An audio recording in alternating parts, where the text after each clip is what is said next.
Good morning, everyone. Welcome BSCS 2C or ND 2A. So this would be our weekly discussion for our subject, which is ICSC 0113 or operating systems. So I will be taking our first attendance po. Look at the camera po. 1, 2, 3. Check ko lang saglit yung ating screen cap. Ayan. So again, you are required to have your cameras open po for the first 3 minutes of our discussion. Heavy po yung discussion natin right now for recitation. So if you have pen and paper ready, better po. Kasi magagamit nyo po yan kasi may mga calculations po tayo na gagawin po for today. Okay, so I am just sharing my screen with you guys. So please, can I get a reaction po from the class if kita na po yung ating presentation? Ayun, thank you po. So yung topic po natin for today, mag-start muna po tayo sa process management, wherein meron tayong tatlong subtopics na i-discuss. And then, so sa process management, kasama dyan yung discussion ng difference ng process and threads, and then papunta doon sa ano natin, sa resources allocation natin, and then yung scheduling natin. So pagdating doon sa scheduling, we will be discussing yung policies at saka algorithms na ginagamit ng ating operating system pag siya ay nag-allocate ng ating resources. So to start po, ano ba yung process management? So when we say process management, so it is a crucial part of operating system. So it involves managing yung processes natin at saka yung ating threads that are executed by our system. So pagdating po dito, nag-allocate tayo ng resources doon sa mga threads at saka processes natin. And nag-schedule tayo, ini-schedule natin sila kung kailan po sila mag-execute. Up until the time na ma-terminate na po yung process na yun or yung thread po na yun. So ano ba yung goal ng process management? So sabi dyan, it is to ensure that yung system po natin is efficient, responsive, and reliable. So again, yung purpose po or goal ng process management is to ensure that our system is efficient, responsive, and reliable. So ano po ba yung difference ng pag sinabi nating process at saka ng threads? So when we say process, it is an instance of a program that is being executed by the system. So again ha, instance of a program. So pag may instance yung isang program, ang tawag po doon ay process. Okay? At yung process po na to ay na-execute ng ating system. So yung process po natin, may sarili po siyang memory space, may sarili siyang resources, at saka meron siyang sarili na state. So focus po tayo dito sa term natin na state. Okay? So ano-ano ba yung 6 na basic process states po natin? So first is yung new. So pagdating sa new, may bagong process tayo at yung bagong process natin ay tinatawag natin na nasa new state. So ito po siya. Bagong gawa yung ating process, bagong create. So dito po siya papasok. Next, yung ready na state natin. So once yung bago natin na process na admit na, so pwede natin siyang i-consider na nandito na siya sa ready state natin. Wherein yung process natin is ready to execute and is waiting for the processor. So parang ano, pag sinabi natin nasa waiting state siya, parang nagsisimula na siyang pumila kasama ng ibang processes po natin. Ngayon, from the ready state, marami na tayong types of process states na pwedeng mangyari sa kanya. Siyempre, yung pinaka-goal naman is once may created tayo na bagong process, and then napunta na siya sa ready state and where pipila na yung process natin kasama yung ibang processes po natin, pwede na agad siya na ma-dispatch. Ibig sabihin, enough yung resources sa kanya and then mataas yung priority level niya. Kaya po, mapupunta na siya dito sa running state natin. So pag sinabi natin guys na running state, yung process po natin ay in execution. So, tingnan muna natin again yung first three. Nag-create tayo ng bagong process, so siya ay nasa new na state. And then, pagpunta niya sa ready state, it is ready to execute. So, pag sinabi natin ready to execute and waiting na lang tayo. So, parang ready to execute and waiting. So, nandito tayo sa ready state. So, wherein parang pumipila na yung process natin along with other processes. Now, pag enough yung ating resources and then mataas yung priority level ng ating process, pwedeng ma-dispatch natin siya agad and then mapupunta na siya dito sa running state natin. So yun po yung first 3 na states natin. So tingnan naman natin yung suspend, blocked, waiting, as well as yung ating terminated na state. So since tong waiting state, waiting na process po natin is kasama po siya dito sa blocked or waiting po natin. So from the ready state, there is a possibility na yung state po natin, there is a sorry. From the running state, there is a possibility na magkaroon ng event wherein yung mismong process po natin ay pwedeng bumalik siya doon sa waiting state para makabalik siya doon sa pila or magba-block po siya mismo. So wherein hindi na parang ang nangyari is na-realize na not enough yung resources or baka merong dumating na process na mas mataas yung priority level wherein kailangan mag-wait ngayon ng process po natin at from the running state, mapupunta siya dito sa ating waiting state. So makikita nyo mamaya dun sa mga scheduling algorithms po natin, saka policies natin, na meron tayong tinatawag na preemptive at saka non-preemptive. So yung mga preemptive po natin, ganito yung nangyayari sa kanya. So kahit nagra-run na yung process natin, may possibility na babalik siya sa waiting state. Next po natin is unahin na natin itong suspended na yung suspended state po natin is a process moves to the suspended state when it is in the ready state and does not have enough resources to execute. So kung nasa ready state siya, and then ang nangyayari po sa atin is hindi na enough yung resources natin, pwede po na paalisin siya doon sa ating pila. So di ba sinabi ko sa inyo sa ready state is nag-iintay lang siya na matapos yung ibang processes, nag-iintay lang siya na parang ma-schedule siya kung kailan siya magra-run. Now, pag na-assess na hindi enough yung ating resources for that para mag-execute mismo yung process po na yun, aalis siya doon sa pila na yun. So pag umalis siya doon sa pila na yun, mapupunta siya doon sa suspended state natin. Ito yung binabanggit ko sa inyo na parang zombie process, yung terminology na magre-reflect din naman sa sa next topic po natin in 2 weeks time. Wherein, pag sinabi po natin na zombie yung process natin, forever siyang in a suspended state. Hindi niya alam kung kailan pa siya magra-run. So yung last po natin na state would be yung terminated state natin, wherein natapos po mismo yung ating process. So yung pinaka-goal naman ng bawat process natin, magkaroon tayo ng bagong process, so naka-new state, and then pipila na siya agad wherein mapupunta siya sa ready state. After ng ready state, ang goal ng process natin, mapunta siya sa running state. And then, pag natapos na mismo yung process natin, mapupunta na siya sa terminated na state natin. Now, pag habang siyang nagra-run, then may na-realize na may event na nangyari, there is a possibility na mapunta siya sa block or dun sa waiting state natin. Now, from the block and waiting state natin, pwede siyang masuspend, mapunta siya dito sa suspend state natin, or kahit naka-ready siya na state, tapos na-realize na kulang yung resources natin for it, aalis siya sa pila, pwede siyang mapunta dito sa suspended state natin. So yan po yung paikot-ikot ng ating mga process states. Yan po yung ating 6. Okay? So bago po tayo mag-move dito, start na po tayo ng ating recitation. Anyone po from the class who can tell me, ano po yung crucial part of operating systems po natin? Clue. Ito po yung title ng ating topic po.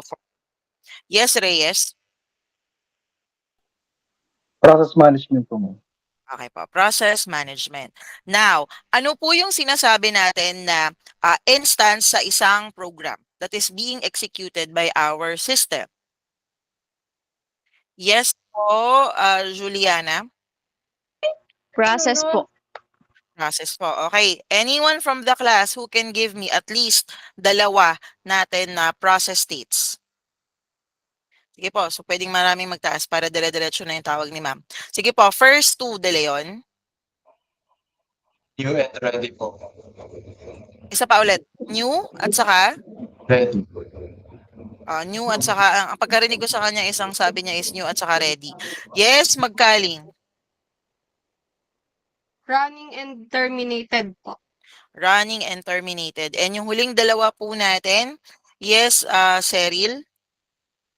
Waiting po tsaka po suspended.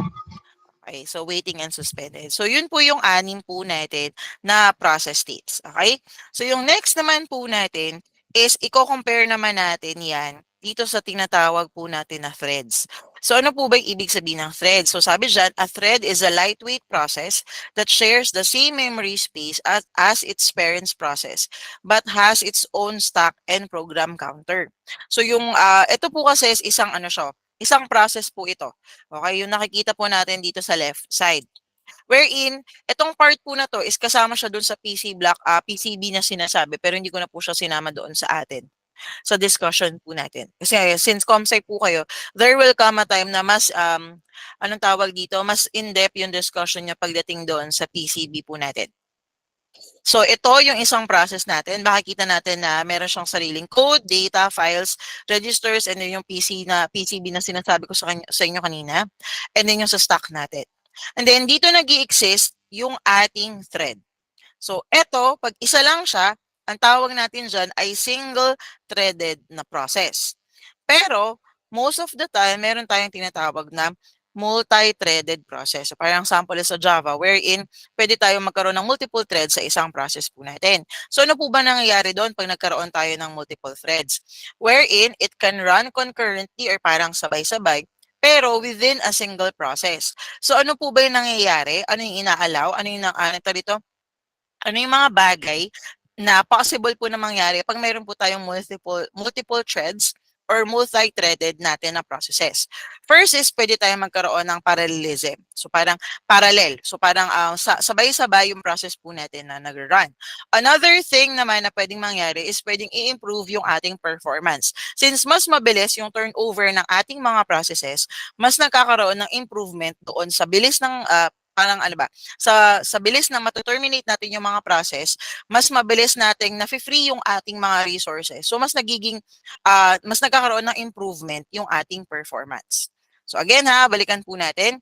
Pag sinabi po natin na process, ito po ay isang instance of a program na ine-execute ng ating system. Okay? Ulit, ang keyword doon ay instance of a program. So para mas madali nating matandaan yung process. At pag sinabi naman natin na thread, ito po ay lightweight na process. Okay? So, yun po yung parang main difference po ng process po natin at saka ng threads. So, yung second part naman po ng discussion natin for today will be about resource allocation. So, very basic lang to, isang slide lang to. From the term itself, ano bang ginagawa sa resource allocation? Nag-a-allocate tayo ng ating resources. So, if you remember some discussions before, na-discuss na natin or nabanggit na natin yung mga resources na to na kailangan nating i-allocate.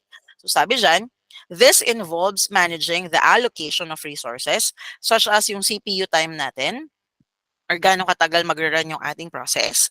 Memory, since dapat may access sila sa memory allocation ng memory po natin wherein dun papasok mismo yung sa hardware po natin. So yung connected na memory space natin na gagamitin ng process natin to run. And also, if may mga connected na I/O devices doon sa ating process. So tong process allocation na to ay binibigay natin not only dun sa processes natin, but also to our threads. The system must ensure that the resources are used efficiently and fairly. At wala tayong process or thread na magkakaroon ng starvation na sinasabi. Wherein, na-starve siya sa resources. Ibig sabihin, hindi siya nabibigyan ng fair chance, hindi siya nabibigyan ng fair allocation ng mga resources po natin. So, pagdating sa resource allocation, guys, it requires the use of scheduling policies, which is yung third part po ng discussion natin today. So, yun yung essence ng discussion natin. Most likely, hanggang next week po, yun po yung focus po natin. So, as of now po, meron po tayong 5 na scheduling policies, wherein yung first 3 po yung focus po natin for this week. So, kasama dyan yung scheduling policies natin as well as our algorithms that determine which processes should be given access to the resources at any given time. So, pag sinabi po ba nating scheduling policies and algorithms, ano po yung ibig nating sabihin? So, ibig sabihin po dito, ito yung nagde-determine kung paano natin i-schedule for execution yung ating mga processes at saka yung ating mga threads. So, medyo familiar na po tayo sa term na to. Yung process scheduler na na-discuss na po natin siya for our past na lessons. Wherein, this determines which process should be given access to the CPU at any given time. Now, nabanggit ko na po na meron tayong 5 na i-discuss na scheduling policies and algorithms. So first na po dyan, si FCFS. So FCFS or pwede nyo siyang gamitin na FIFO or FIFO, wala pong problema po sa akin. Any of those two is pwede nyo gamitin na terminology natin. And then itong unang magka-partner natin, si SJF, si Shortest Job First, as well as yung partner niya na si SRTN. So pagdating dito sa kay SJF, ito yung non-preemptive natin. And then yung SRTN naman, yung preemptive version ng ating SJF.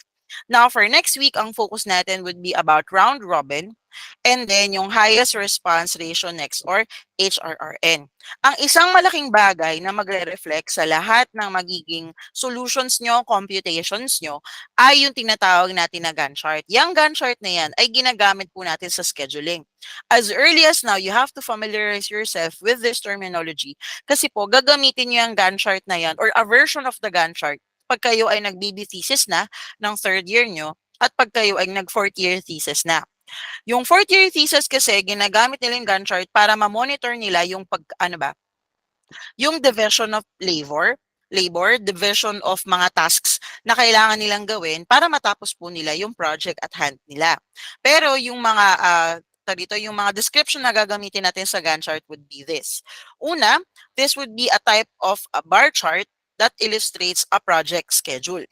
So dito, gagamitin natin siya para ma-visualize po natin yung flow ng ating mga processes. Ano yung mga processes na mauuna at saka gaano katagal sila nagra-run. Okay? Illustrate the start and finish dates of terminal elements and summary elements of a project. So ito po nakikita nyo dito sa side po natin. Try nga natin, pwede ba tayo mag-zoom in? Yan. Yan. So ito po nakikita po natin dito po sa side na to. Ito po yung sample po talaga ng magiging FCFS natin. Mga bagay na dapat di makakalimutan pag gumagawa tayo ng ating Gantt chart. Una, yung pangalan po ng scheduling policy po natin o algorithm po natin dapat hindi po natatanggal sa taas na part. Okay? Kung saan nagsimula yung 0 po natin, yung sa first process po natin, dapat makikita po doon above yung pangalan ng ating scheduling algorithm. Klaro po yun ha. And then, gagamit tayo ng mga bars, ng vertical bars, para ipakita kung saang second. Or actually, this is measured as millisecond. Pero ang gagamitin na lang natin na measure of time is second. Okay? So, yung measure of time natin, gagamit tayo ng vertical line para mapakita yung end ng isang process. So, ibig sabihin, siya ay nasa terminated na siya na state. Okay? So ma-realize natin by looking at our Gantt chart here na yung process number 1 natin called P1 ay natapos siya at 10 seconds. Okay? So how many process ang meron tayo na nakapila sa kanya? As you can see, we have P1, P2, P3, P4, and P5. So by looking at our Gantt chart sample here, ilang seconds po natapos yung process number 4 natin? Anyone po from the class? Ilang 49. second? Ayun, sumagot agad si classmate. Pero bigay natin yung points sa classmate na nag-raise ng hand. Yes, Dilig. 49 po.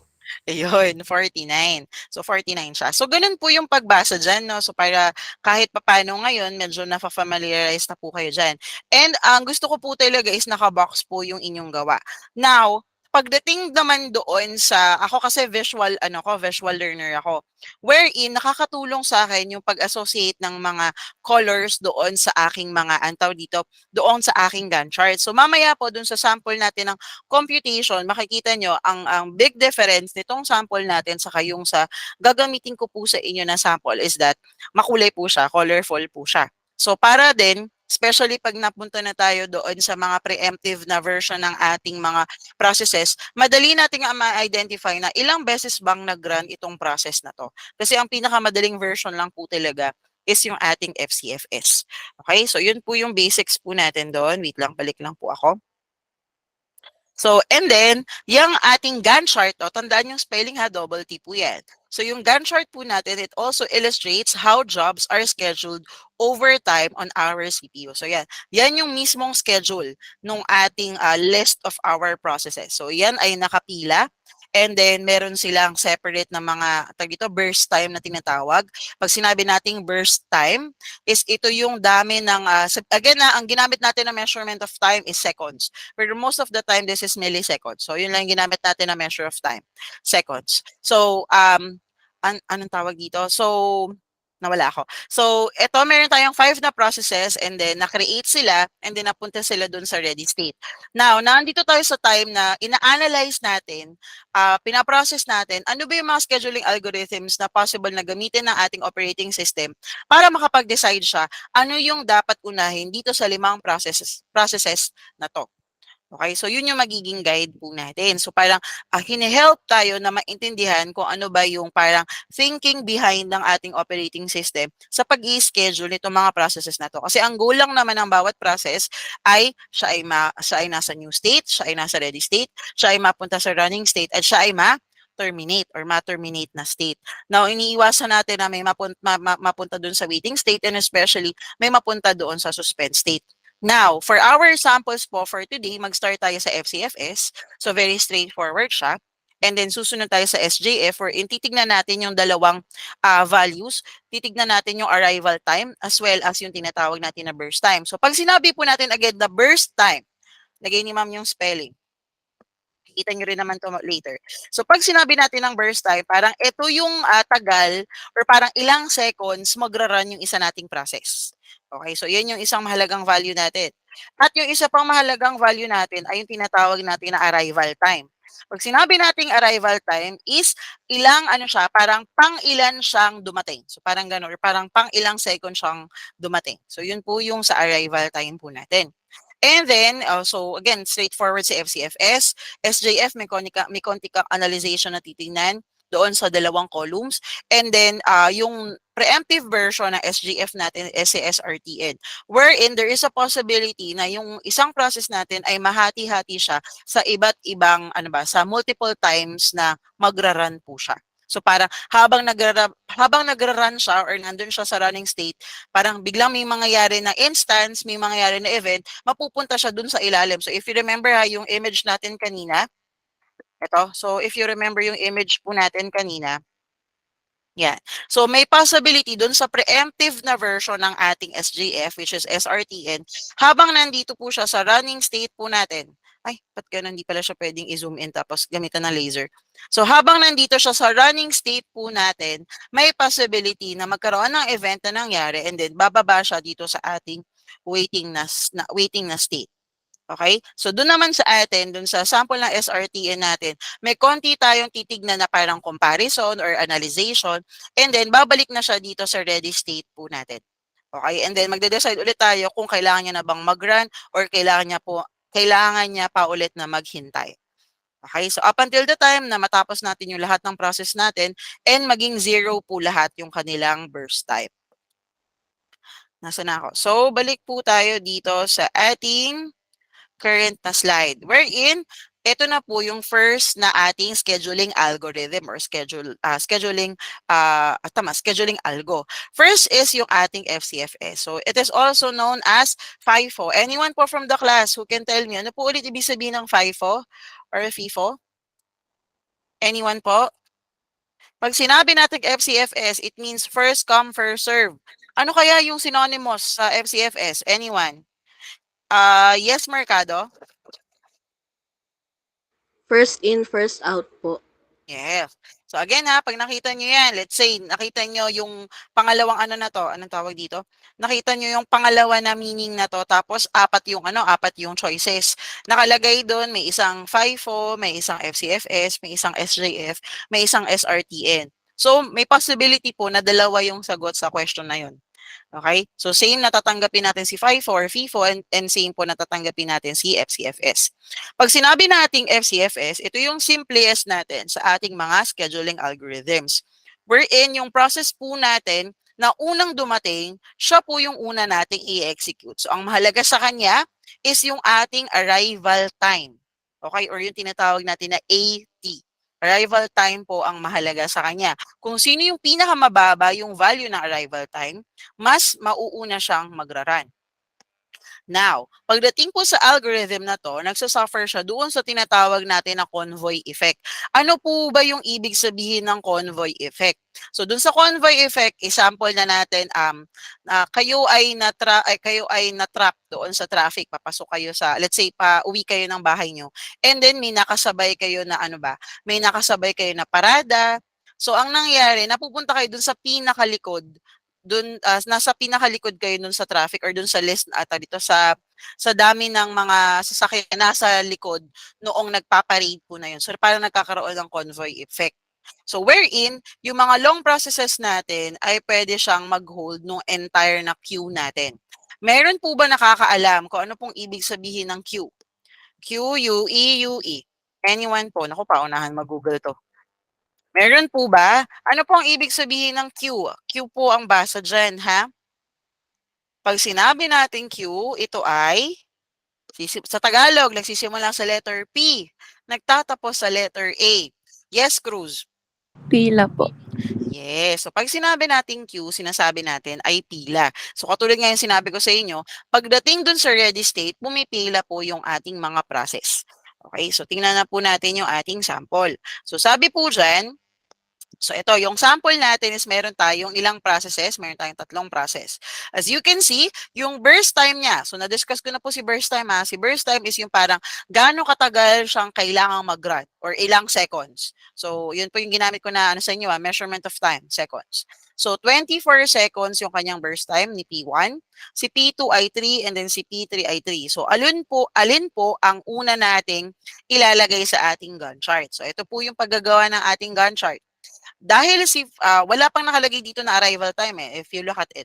So, ang mahalaga lang sa atin is burst time. And then, common sense, since ang nakalagay dito is process number 1, i-assume natin na siya yung unang process po natin. So, nakalagay dito ay P1. Lagi po tayong may 0 dito sa unahan.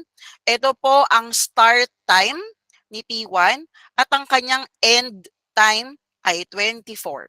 Kasi po, 24 po yung kanyang burst time. Now, ang second process natin na magra-run ay si P2. How many seconds siya magra-run? Ma'am, 3 seconds. So, bakit po siya naging 27? Naging 27 siya kasi yung end time ni P1, pinlus natin yung burst time ni P2. So, 24 plus 3, ang sagot natin ay 27. Okay? Now, yung last natin na process, si P3. Ang kanyang burst time again is 3 seconds. So, anong mangyayari? Si P3 ay nag-start mag-run ng 27 seconds plus 3 seconds, matatapos mag-run si P3 ng 30 seconds. So, yung isa pong bagay para madali nyo ma-check kung tama yung gawa nyo po na Gantt chart ay i-add nyo po yung lahat ng values ng inyong burst time. So, 24 plus 3 plus 3, that would be 30.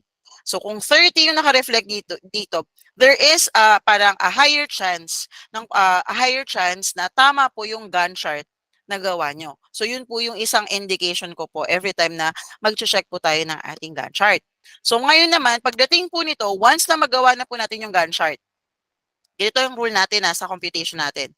Pag mali po ang gawa ng Gantt chart, mali na po lahat ng computations na nasa ilalim niya. Bakit? Kasi ang gagamitin po natin na pang-solve, ang pagbabasihan natin is yung na-plot nyo po na inyong Gantt chart. So sabi dyan, ang una pong dalawang isosolve natin ay yung tinatawag natin na waiting time at saka yung tinatawag natin na average waiting time. So as of now, ito po muna yung partner na to. So ano po ba yung ibig sabihin ng waiting time? Gaano katagal naghintay si process na to bago siya mag-run? So as of now, ang start time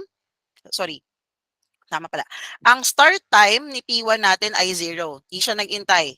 So 0 yung value kaya ang start time ni P1 ay 0.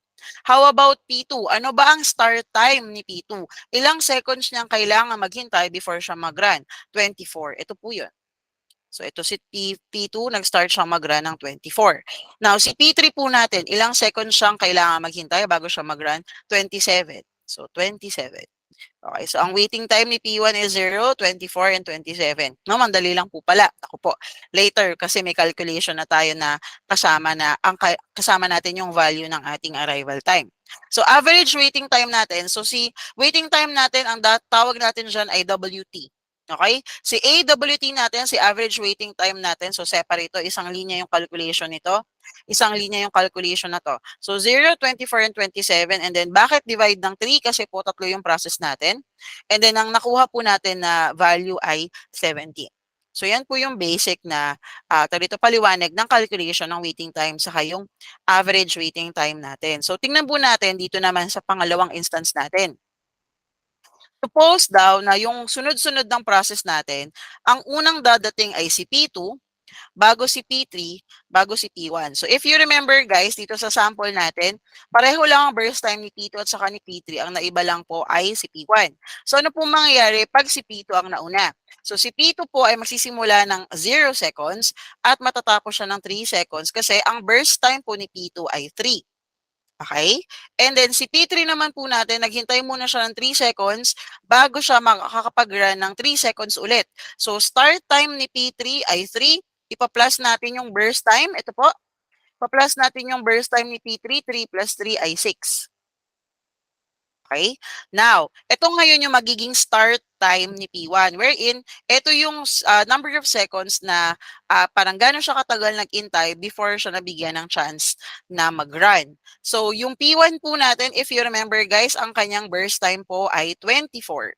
So, ang mangyayari, 6 plus 24, ang ating end time ni P1 ay 30 seconds. Now, calculate ngayon natin yung waiting time niya. Si P1, ano na po ang kanyang waiting time? So, si waiting time po niya, again, tandaan nyo, as of now, yung basic po natin na information is, ang waiting time niya po is kung ano yung nag-start si P1. Wherein, 6 po yung value natin dito. So, 6 ang nakalagay dito. Si P2, ilang seconds siya naghintay? Makikita nyo na 0 seconds naghintay si P2, kaya 0.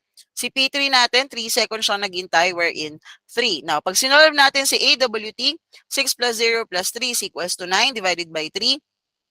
Naging 3 seconds na. So, compare po natin yung average waiting time where pag ganito yung sunod-sunod ng ating queue, compare natin dito sa P1, P2, P3 yung ating queue. Ang average waiting time natin dito ay 17 seconds. Compare natin dito na 3 seconds lang siya.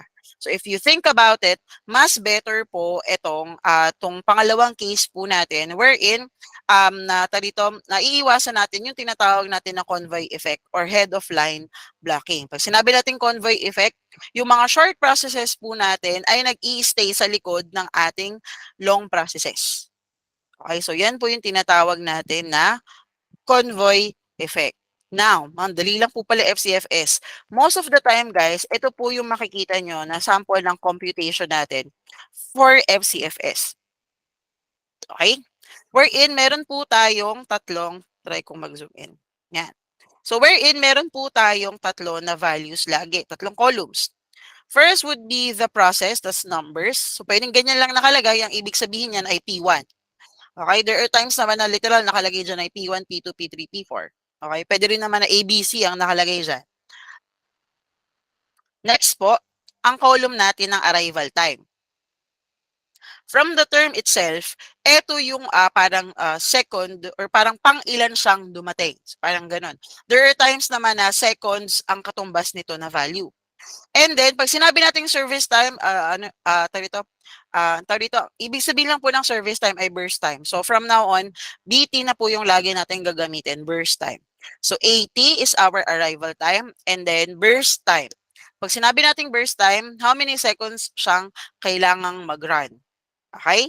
So, ayan po yung ating mga values. Now, tingnan po natin yung ating computation. So, tingnan muna natin dito yung part ng ating FCFS. So, makikita po natin dito na una daw pong nag-run si P1, and then si P2, si P3, at saka si P4. So, analyze natin. Ang unang-unang gusto kong titignan nyo lagi pag nakakita kayo ng Gantt chart na ganyan, tapos naniningin kayo ng samples or parang chinecheck nyo yung gawa nyo, tignan nyo po yung nasa dulo. So, i-add nyo tong mga values na to. If it comes up to 26, then there is again a big possibility na tama po yung ating Gantt chart. Now, let's analyze. So, bakit po nauna si P1? Kasi po, siya po yung pinakamababa ang value ng kanyang arrival time. Siya po yung 0. Okay? Gaano katagal kailangan mag-run si P1?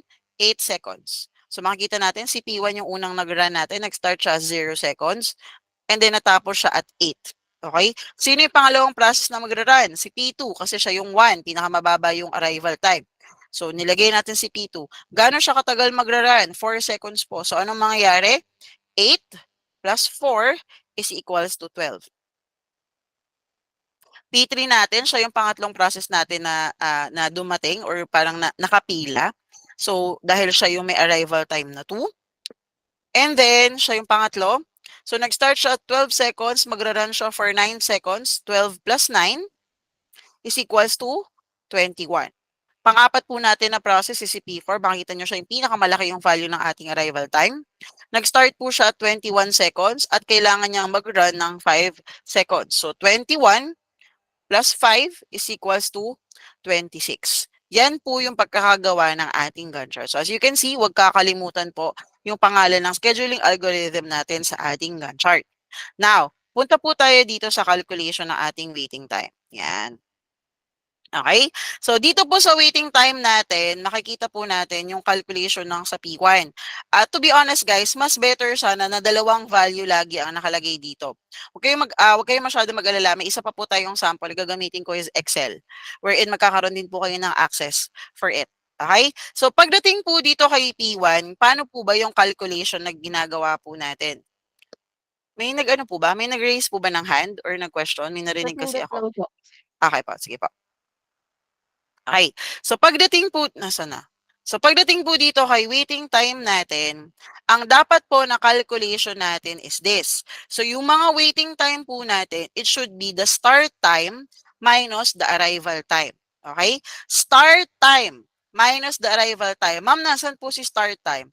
Ito po ang start time. Yan po ang start time. Okay? Asan po ang arrival time? Ito pong nasa taas po natin. Ito po yung ating arrival time. Wait lang, di pala nakikita yung aking ano. Dahil naka-zoom in. Wait lang po, wait lang. Balik ako. Ito. Laser pointer. Ito na, yan. So, pag sinabi nating waiting time again, paki-note po, it should be start time minus our arrival time. So, si P1 natin, ano ang start time niya? 0. Ano ang arrival time niya? 0. 0 minus 0, ang sagot po natin ay 0. Okay? Si P2 po natin, ano ang start time ni P2? Anong second siya nagsimulang mag-run? 8. Minus, ano ang value ng arrival time ni P2? 1. 8 minus 1 equals 7. Ito po yung nasa ilalim. Okay, next natin si P3. P3 ay nag-start siya mag-run ng 12 seconds. Ma-minus po natin yung arrival time niya na 2 seconds. So, 12 minus 2 is equals to 10. Next po natin ay si P4. Si P4 po, siya ay kailangang mag-intay ng 21 seconds bago siya mag-start. Ang kanyang start time ay 21 minus yung kanyang arrival time ay 3. Hence, yung value natin na 18. So, bakit po may 4 dito? Anyone po from the class who can tell me, bakit kailangan na divided siya sa 4? Classmate po na wala pang recitation, ha? Yes po, Enriquez. 4 po yung process. Yes, so dahil 4 yung process natin, i-divide po natin siya sa 4. Tapos yung value po natin ay 8.75. Yan. And then, ano naman po yung tinatawag natin na TAT? So, TAT means turnaround time. So, pag nagsosolve naman po tayo ng turnaround time natin, ang kailangan po natin na computation, yung end time naman ang mahalaga sa atin. End time minus our arrival time. Nasaan po si end time? Ito po si end time. Okay, so end time, yung dulo kung kailan ba, ito, ilang seconds natapos mag-run si process natin. End time minus our arrival time. So, ang end time ni P1 ay 8, ang arrival time niya ay 0. So, 8 minus 0 is equals to 8. Okay? Next natin, ang end time ni P2 ay 12, ang kanyang arrival time ay 1. 12 minus 1 is 11.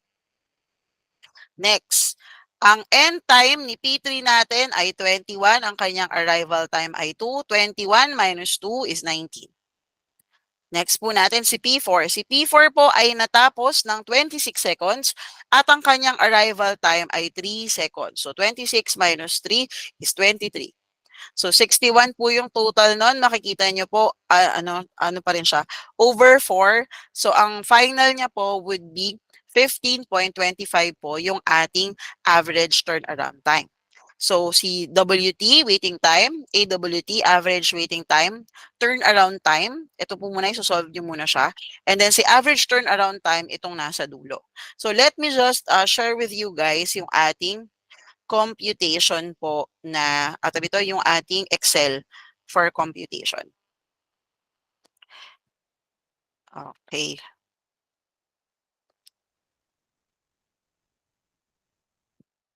Kita na po ba siya on your side? Yes po. Ayan. So, ito po dito. So, yan. So, sisimulan ngayon natin itong FCFS po natin na to. Okay. So, alin po ba yung process na kailangan nating unahin dito? Anyone po from the class? Again, wala po munang wala po munang magdadalawang recitation. Baka po may classmate na wala pa pong recitation. Kailangan ko makita yung nakalist ng nagtaas. Wait lang. Yes, symbol. Ano yung unang process natin na kailangan nating ilagay sa Gantt chart? Yung process 4 po. Bakit po si P4? Kasi po, 0 po yung arrival time niya. Ayun, so dahil siya yung pinakamababa yung arrival time natin, uunahin natin si P4. So tama si classmate. Now, kailangan nating ma-determine ano yung end time ni P4. So para malaman natin, di ba, alam na natin, establish na natin ang start time niya ay 0 at ang uunahin natin is si P4. Ngayon, para malaman natin yung end time ni P4, kailangan natin tignan syempre si burst time. So magiging start time plus the burst time, 0 plus 5. End time natin para kay P4 ay 5. Okay? Strike out na natin si P4. Anyone from the class, ano po kaya yung susunod natin na process? Yes, atenta. P1 po, ma'am. Okay, so bakit si P1? Kasi po, 1 po yung arrival.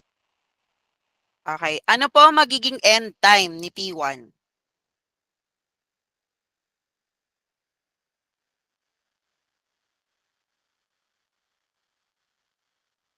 Atenta, ano yung magiging end time niya? Ulit po?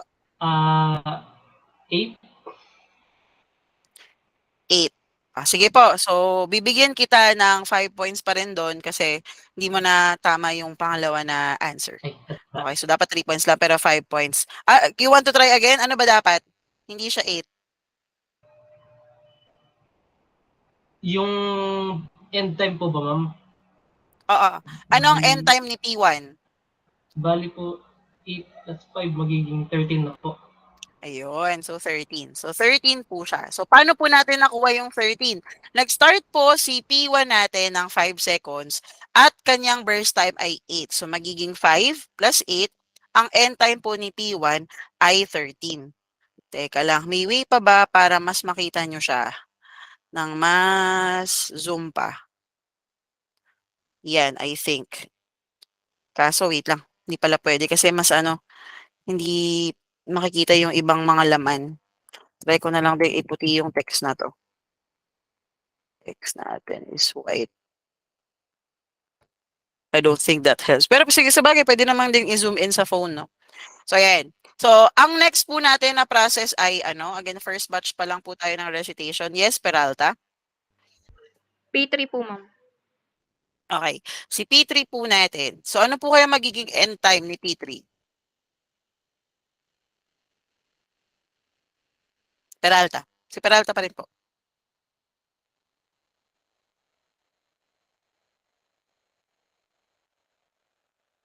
Ano po ang magiging end time ni P3?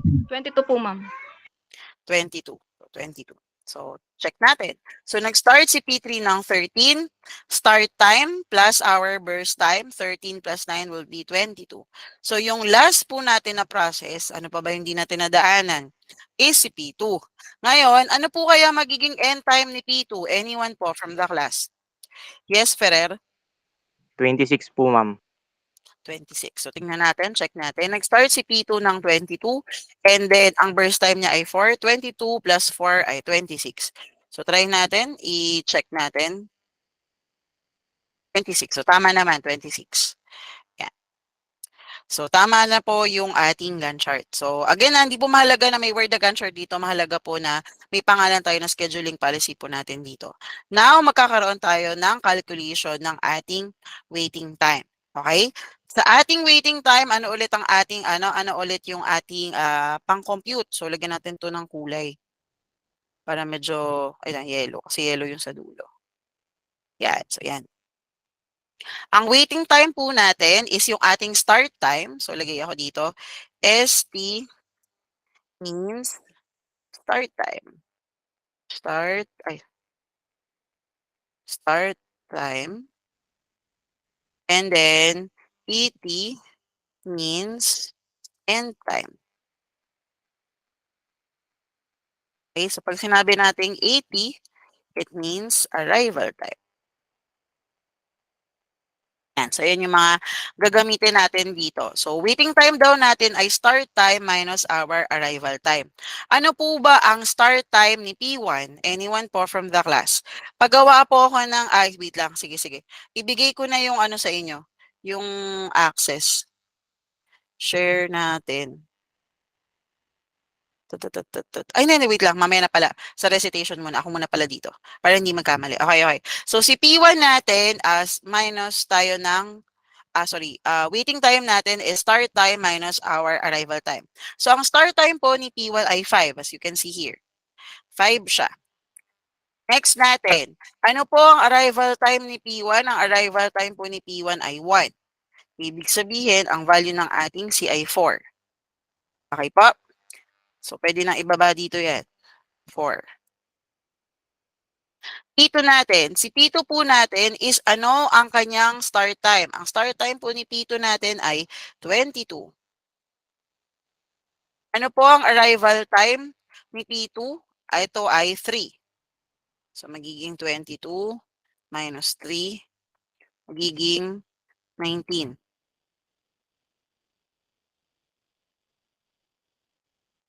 Next po natin, si P3 natin, ang start time ni P3 ay 13. Tapos, ano po ang arrival time ni P3? 2. So, 13 minus 2 is 11. And then, pagdating po dito, kopyahin lang natin siya. And then, pagdating dito sa P4 natin, ang start time po ni P4 ay 0. At ang kanyang arrival time is also 0. Para ma-check nyo nga pala, na kung may possibility na tama yung sa waiting time nyo, there is always a chance po na may isang calculation dito na 0 yung magiging output nyo. Okay, so add natin 14 plus 19 plus 11. So that would be 30, 34. Tama ba? 34 divided by 4. 34 divided by 4. So, ang sagot po natin ay 8.5. Please do correct po si ma'am. Baka po mali ako ng calculation natin. Okay, so 34 divided by 4 would be 8.5.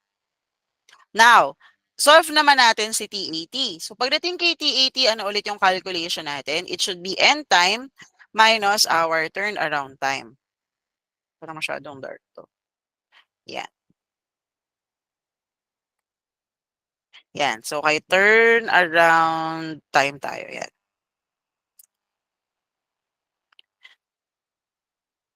Okay. So, dito kay turn around time po natin, ang kailangan natin ay end time minus our arrival time. Anyone from the class, ano po ang end time ni P1? Meron pa po bang walang first recitation? Yes po, magkaling. 13 po. Okay, 13. And then, magkaling ano ang arrival time ni P1?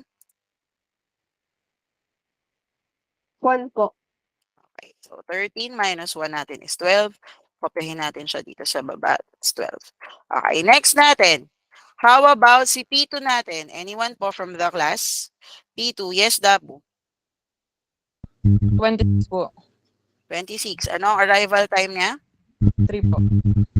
So, 26 minus 3 is 23. Kopyahin natin siya dito sa baba. Okay, next natin. Anyone for P3? Meron pa po bang walang first recitation? Yes, Guerrero. 22 po yung ano niya. End time. Ano ang kanyang arrival time? 2 po. 22 minus 2 is 20. And then 22. Okay, next po natin for P4. Anyone po? Yes, Quezon. 5 po. 5 si P4. And then ang kanyang arrival time is what? 0 po.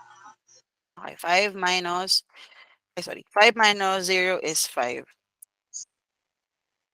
So that would be 12. Wait lang. Wait lang ko na to. 12 plus, ay naku po, magkamali pa ako. 12 plus 23 plus 20 plus 5 divided by 4. Ang sagot ay 15. Double check, Steph. 12, 23, 25. Yan. So, ang ating average turnaround time, wait lang, AT&T. Hindi pala nakalagay. AT. Ay, sorry. Malaki to. Yan. Waiting time natin is WT. Yun yung mga term natin. So, ang average waiting time natin is 8.5 at ang average turnaround po natin is 15. Okay, so yan po yung sample po natin and then bibigyan ko po kayo ng access dito sa ating recitation ng FIFO. So, share ko lang tong file po natin. Okay, so copy ko yung link. And then, lalagay ko dito sa ating, ano tayo dito? Pala.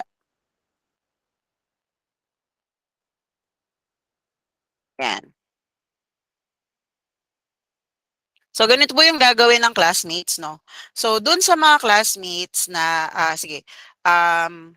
magsisimula muna tayo dito sa, tatawagin ko and then sila yung magre-recite. Okay? Sige po. First po natin, meron pa po bang hindi nakapag-first batch ng recitation? Ganun chart po muna tayo. Meron pa po bang hindi nakapag-recite? First batch ng recitation, alam ko marami pang nagtataas ng kamay kanina. Sige po. So, si Rochelle doon sa kulay blue, si Garcia doon sa color red. Meron pa po bang hindi pa Ganun chart po ha.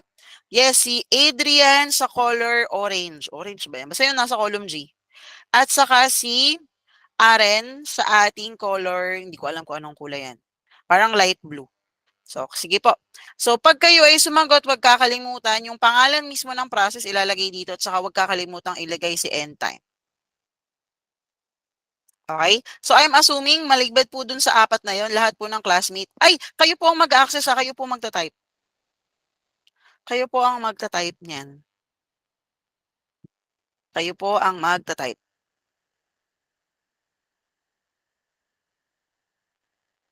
Ng inyong sagot. Diretso po doon sa ano po natin. Now, lahat po ng classmates nakapag-recite na. Tama po ba? Going once, twice, thrice, 4 times. Okay. So, pa-raise po ako ng hand. Bibigyan ko po ng chance ng classmates na po for second batch ng recitation. Pa-raise po ako ng hand. Sige po, dire-diretso nyo lang. Dire-diretso nyo lang po. Mag-raise na po kayo ng hand. Okay, so tatandaan yung ibibigay ko ha. Naku po, makakalimutan ko to. Habang hindi pa kayo tapos mag-recite mula sa iyo, Guerrero. Okay, lahat na naka-raise ang hand ngayon. Hanggang di pa kayo tapos sumagot dito sa screen natin, huwag nyo munang ibaba yung inyong kamay. Okay, so ito yung una yung kay Guerrero. Ito yung naka-assign sa kanya. So, itong kay Guerrero, isusulat niya dito yung pangalan niya. Naku, ano ba yung spelling ng Guerrero? Double R muna. Yan. I-center natin. Yan. Tama po, na-edit niyo yung file. Tama po ba? Na-edit niyo? Yes po? Hindi po, ma'am. Ay, hindi po ba? Ako po, mali po pala si ma'am. Sorry na po. Ayan, editor. Updating. Tingnan, pakitry nga po if na-edit niyo na yung file.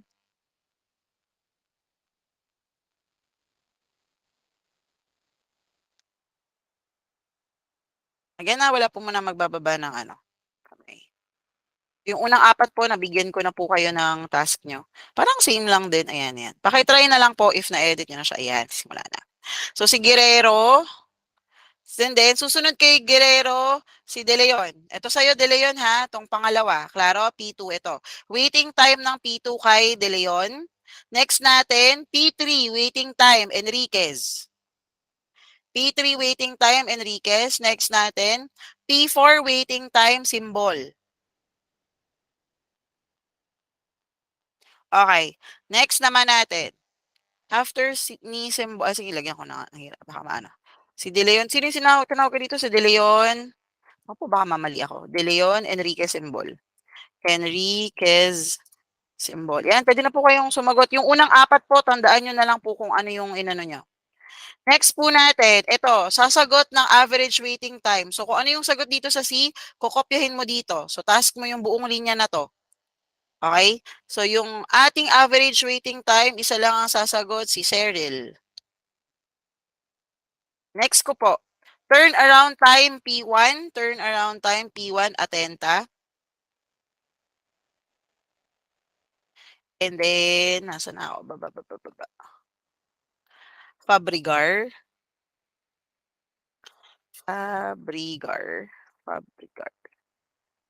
And then, Fabrigar. Ferrer, tas Quezon. Ferrer, Quezon. Okay, so ito yung kay Atenta, P1, P1 TAT, P2 ng TAT, P3 ng TAT, at saka P4 ng TAT. So, tingnan natin kayo natin ibibigay si average turnaround time. Huli kong tinawag si Quezon, si Dabu. Yan po muna. Ipo, pwede na po munang sumagot.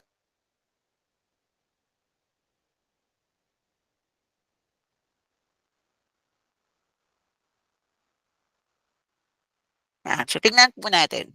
So, ganun, no, wag nyo nang iibahin yung ano, no, yung itsura niya mismo. So, wag na kayo magbura ng spaces or what.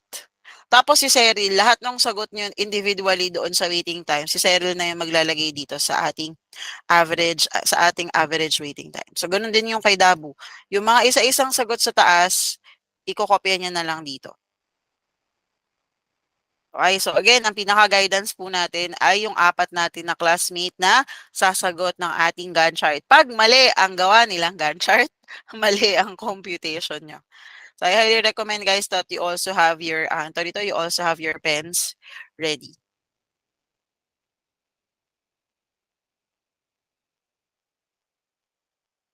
Ay, wag na pong lagyan ng last name dun sa apat na classmate. Okay na po yun. Sa Gantt chart po natin. Basta tandaan nyo po sa recitation nyo po na kayo ang gumawa ng FCFS, FCFS P1 Gantt chart. Parang ganon. So, maliban po dito, so dun sa next hour natin, meron pa po tayong dalawa. Naku, medyo mabigat. Si SJF at saka si SRTN. Ayan. So, at least as of now, meron na po tayong pondo for our recitation. Para pagdating po ng SRTN natin, as well as yung ating, anong tawag dito? SJF pala muna. SJF before our SRTN. More on discussions na po yung gagawin ko.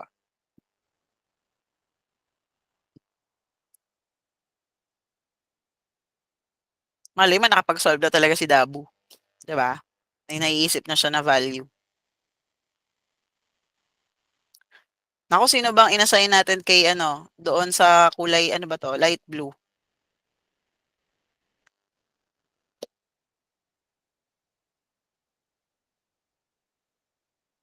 Yan.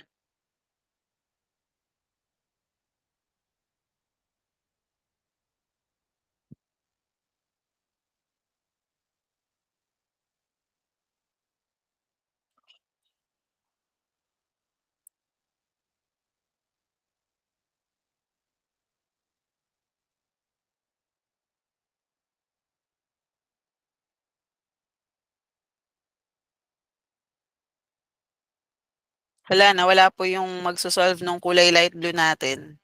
Nasa na po kaya siya?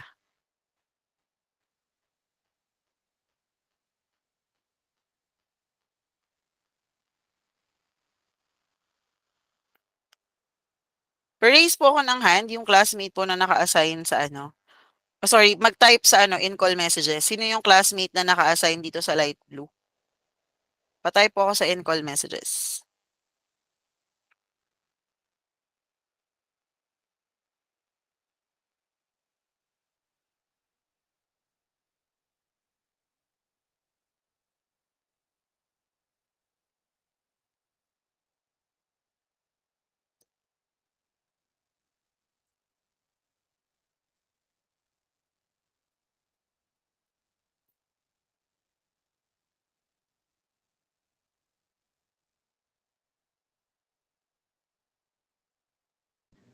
O, nag-error po yung sign.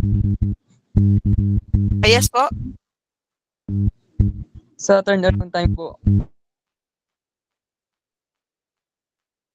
Ay, oo nga 'no, ba't nagaganon? Ba't nag-e-error? Value na lang ilagay mo. May nagta-type na hindi kailangan, hoy. Sino kaya yung sa ano, yung sa kulay light blue?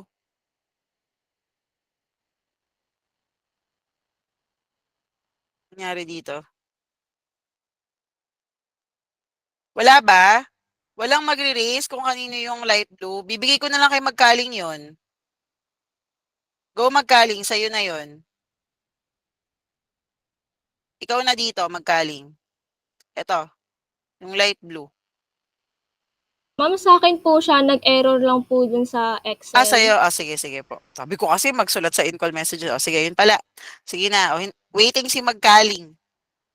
Siya na lang yung classmate na hindi pa nakapag-recite sa part na to.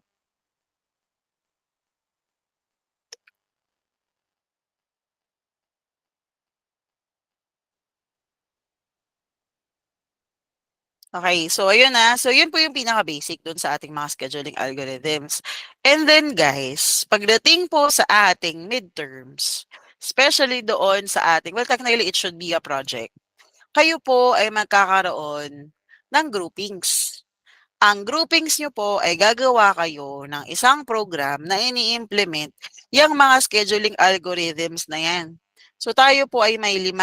Tingnan ko na lang po habang naggagawa kayo. So, ang section nyo po sa akin, kayo po ay 26 na students at kailangan nyong hatiin ang inyong mga sarili to 5 groups. So, ibig sabihin, 5 groups of 5, tas may isang grupo lang tayo na 6.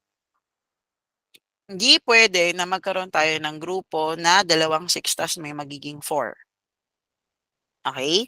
So again, you have to group yourselves. Preparation na lang, preparation starts now po. No? Para alam nyo agad yung yung gagawin nyo po. Yun pong program po na yun, kayo po mamimili kung anong programming language ang gagamitin nyo to create that. So dapat lang makakapag-input ako ng let's say sige, gawin ko na lang siguro na i-maximum natin na 6 processes. Tapos, 6 processes na yon, dapat pwede ako mag-input ng values ng arrival time, then values ng aking burst time. Pagdating dun sa 2 priority scheduling natin, dapat pwede rin ako maglagay ng quantum. Yes po, Reyes.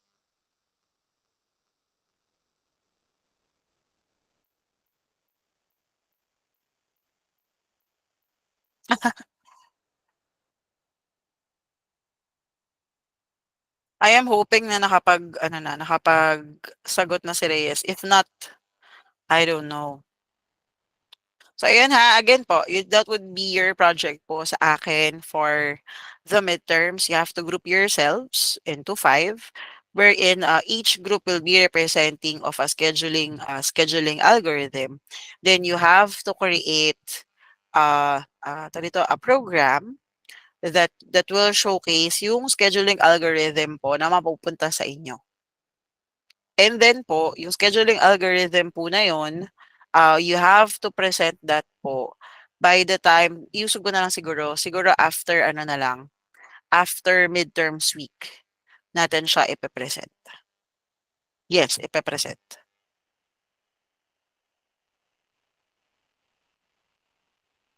Pa rin ata ayan, sige.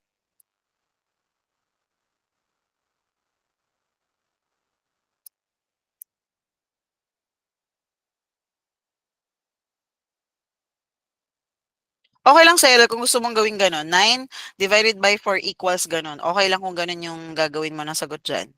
Sa'yo. Okay lang sa akin yan.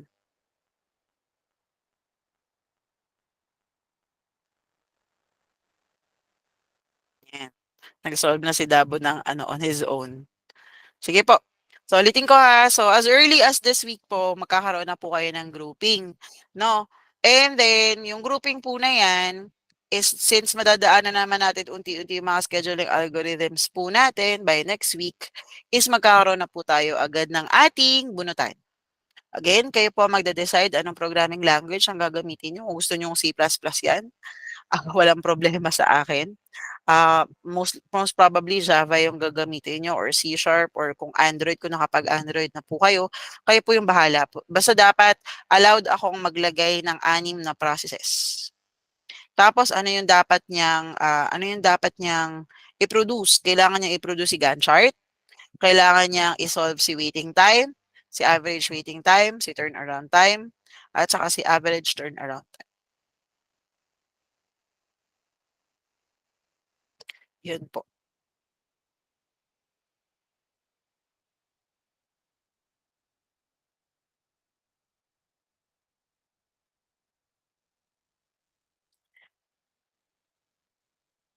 So, 10, 19. O, tama. 19 siya magtatapos. So, analyze ko na po agad yung Gantt chart na sagot ng classmates po natin. So, ang first process po natin na dapat na mag-run is si P4. So, si P4 po, para marinig ng classmates yung kanilang score. No? So, si P4 po natin ay ang arrival time niya 0, so hence mauna siya. Magra-run siya ng 3 seconds, so 0 and 3. Tama po yung P4 Gantt chart. 5 points po yun. Next po natin ay si P2. P2 kasi siya yung susunod na mas mababa ang arrival time. At siya ay magra-run ng 6 seconds. So 3 plus 6 na burst time would be 9. Tama po yung Gantt chart ni P2. 5 points po yun. Next naman natin na magra-run is si P3 kasi siya yung susunod na mababa ang arrival time. And then magra-run siya for 3 seconds. So 9 plus 3 na burst time na value ni P3 magiging 12. Last natin ay si P1. Wherein magra-run siya ng 7 seconds. So nag-start si P1 ng 12 and then magra-run siya ng 7 seconds. 12 plus 9 would be 19. So tama po yung 4 ng classmate natin sa Gantt chart. Next natin is yung kay Guerrero. Again, pag nagsosolve po tayo ng waiting time natin. So ulitin natin ang kulay. This is yellow. This is yellow. Yeah. This is orange.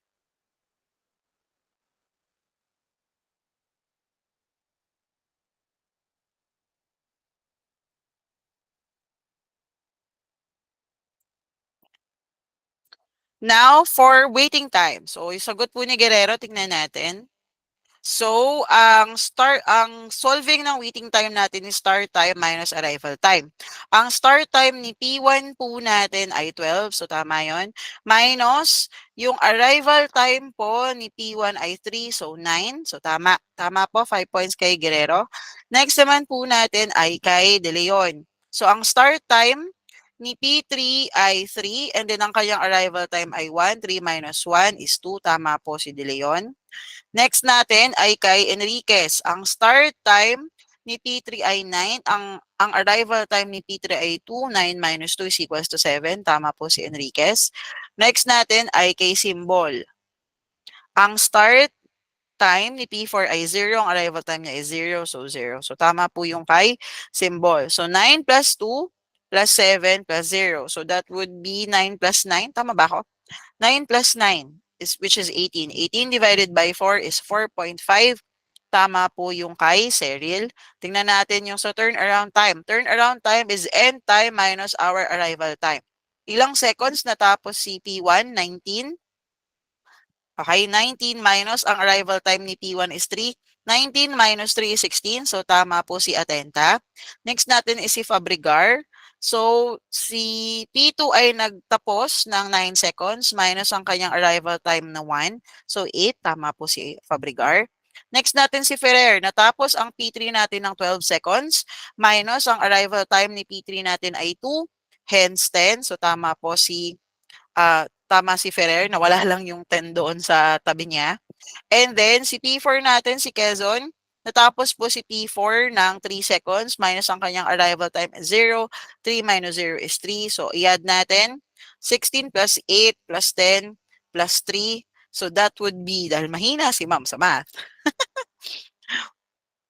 Tingnan natin kung tama yung sagot ni Dapu. So, 16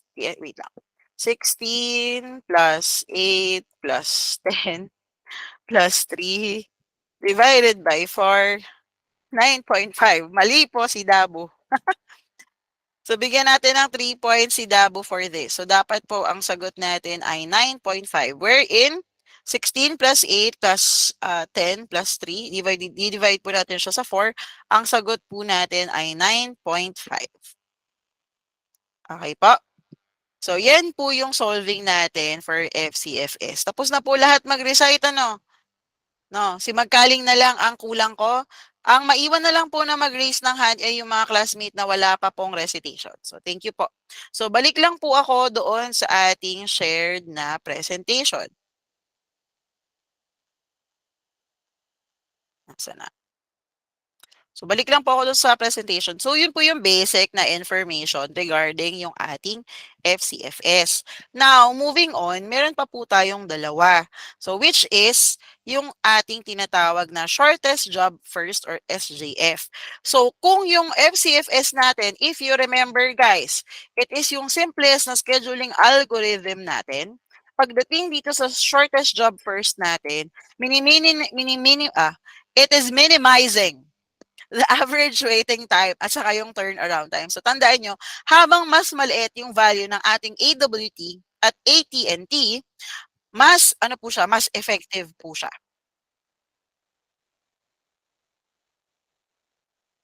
Oo, sige. No worries, you don't need to apologize. Tandaan lang yung score, no? So, thank you for that, Dabu. So, pagdating sa SJF natin, meron tayong dalawang scheme. Si non-preemptive at saka si preemptive. From the term itself, pag sinabing preemptive, iha-halt ka niya.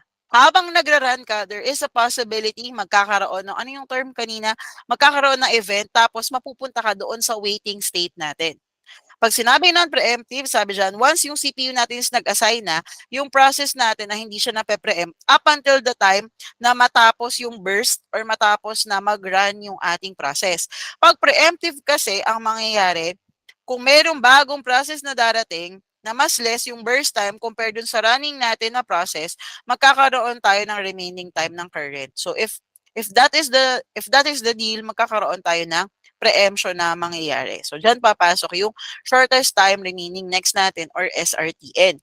Ano po ba yung SRTN? So, yung SRTN natin, tandaan, ito yung preemptive na version ng ating SJF. Wherein, yung bagong processes po natin na mas nagkakaroon siya ng shorter na burst time, can interrupt a currently running process. Ibig sabihin, habang nagra-run ka, pag may dumating na process na mas maliit yung burst time niya, kailangan mo munang mag-pause, mapupunta ka dun sa waiting state natin at hahayaan natin na mag-run muna yung process po na yun.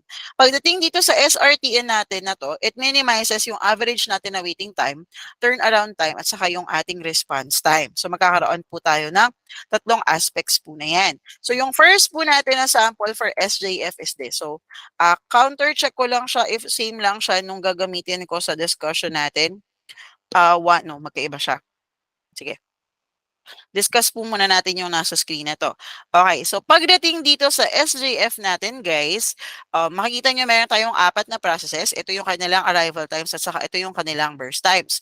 So pag non-preemptive, para ka lang ding nag-FCFS, pero ang una mo munang tinitignan ay yung column na to. Okay, ang una mong titignan ay arrival time. Ang una-una mong irarun na process ay yung pinakamababang arrival time. Hence, yung ating P1. Klaro po yun ha. That's the first rule. Sa SJF, tignan ang pinakamababa na arrival time. So, ang pinakamababa nating arrival time ay si P1. So, hence, una nating ni-run si P1. Ilang seconds siya magra-run? 7 seconds. Same idea. Now, bakit pagdating dito, si P3 ang nag-run? Anyone po from the class who wants to try? Especially sana kay Magkaling, okay lang ba kay Magkaling ko muna ibigay? Kung willing po si Magkaling na sumagot dito. Meron pa bang classmates na hindi pa nakakasagot? Wait lang, hindi ko makita. Nasaan na yung presentation ko? Ay, ito, wait lang. Nasaan na yung, yan. Ay, marami pa bang hindi nakapag-recite? Tingnan natin, taas. Ayun. Yan. Sige, bigay ko muna po kay Magkaling. Bakit kaya si P3 yung unang nag-run? Siguro po ma'am dahil maikli po yung burst time niya. Yes. So yun po yung una na 'di ba yung unang rule natin, if you remember guys, sabi ko, tignan niyo yung pinakamababang arrival time. So yun yung ira-run natin. So 'pag nakuha na natin yung pinakamababang arrival time, ang titignan na natin is yung burst time. Compare natin yung mga natitira na burst time. Hindi na po kasama si 7 kasi na-run na natin siya, 'di ba? So ang natitira na lang ay si 4, si 1, saka si 4. Dahil pinakamababa ang burst time ni P3, inuna po natin si P3. Okay, tapos gaano siya? Ano ang end time ni P3? Ano lang siya? 7 plus 1, kaya naging 8 po ito. Now, bakit ngayon si P2 yung nauna? Eh, pareho lang naman ang burst time si P2 at saka si P4. Yes, Enriquez?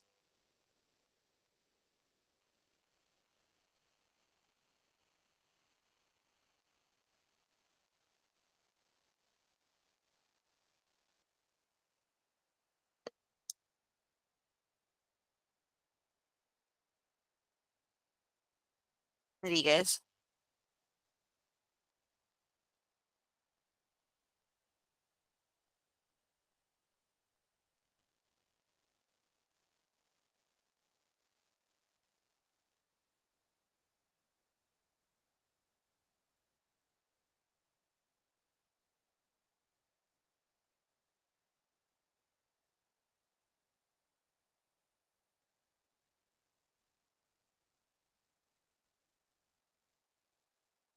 Enriquez?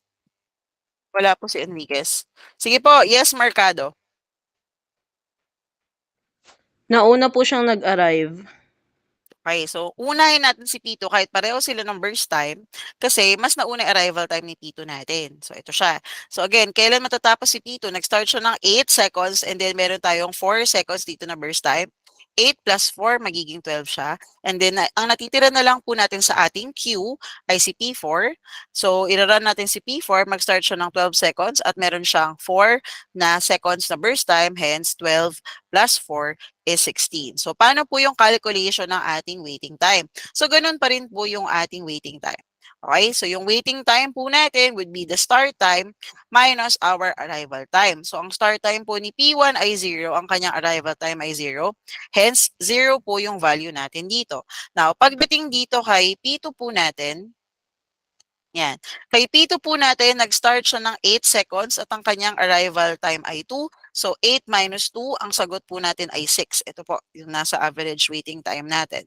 Now, si P3 natin, nag-P3 natin, nag-start siya ng 7 and then ang kanyang arrival time ay 4. 7 minus 4, that would be 3. So, ito po yung calculation nun, tapos ito po yung solution niya na 3. Okay, so si P4 po natin, nag-start siya ng 12 seconds at ang kanyang arrival time ay 5. 12 minus 5, that would be 12 minus 5 to, ang sagot natin ay 7. So 6 plus 3 plus 7, that would be 16. 16 divided by 4, that is 4. So yung average waiting time po natin ay 4 seconds lang. So how about our turnaround time? So if you remember guys, ang turnaround time natin, ang mahalaga sa atin is end time. Okay? So that would be end time minus our arrival time. Ang end time ni P1 ay 7. Ang kanyang arrival time ay, ang kanyang arrival time ay 0. So 7 minus 0, ang sagot po natin ay 7. So ayan, 7 minus 0. Saan po nanggaling si 12 minus 2? Since yung P2 natin ay natapos siya ng 12 seconds at ang kanyang arrival time ay 2, kaya nagkaroon tayo ng 12 minus 2. So 12 minus 2 natin is 10. Next natin, saan nanggaling si 8 minus 4? Si P3 po kasi natin, natapos po siya at 8 seconds. And then, ang kanyang arrival time ay 4. So, 8 minus 4. So, that would be 8 minus 4. Ang magiging solution po natin ay 4. Now, for this one, saan nanggaling si 16 minus 4? So, si P4 po natin ay natapos at 16 seconds. And then, ang kanyang arrival time ay 5. Hence, 16 minus 5 would be 11. So, if I'm not mistaken, that would be equal to 32 divided by 4. 8 seconds po yung magiging ating average na turnaround time. Okay? So, babalik po tayo dito sa ating tab. Okay? Na may access pa po si classmates po natin. Lesson. Ayan. So, dito tayo sa discussion ng ating ng ating SJF. Ayan. So, SJF. Okay, so again ano po yung una natin tinitignan sa SJF? Ito po, nandito na po sa ilalim. Una, tignan natin yung ating arrival time. Kung sino yung pinakamalit yung arrival time natin, yun ang una nating i-run. Okay? So, sino po ba yung una nating i-run dito? So, from our processes, yes po, ay, wait lang, third batch na ba ng recitation? Alam ko nakapag-recite na si Quezon kanina. Nakapag-recite na po lahat ng second batch ng recitation? Taas po yung kamay na hindi pa nakakapag-recite ng second batch ng recitation. Nakapag-recite na pula, ayun. Sige, Rochelle, ano yung first process po natin na magra-run po dito? P4 po. P4. So, pag si P4 yung unang nag-run, kasi, wait lang, gawin ko lang siyang white.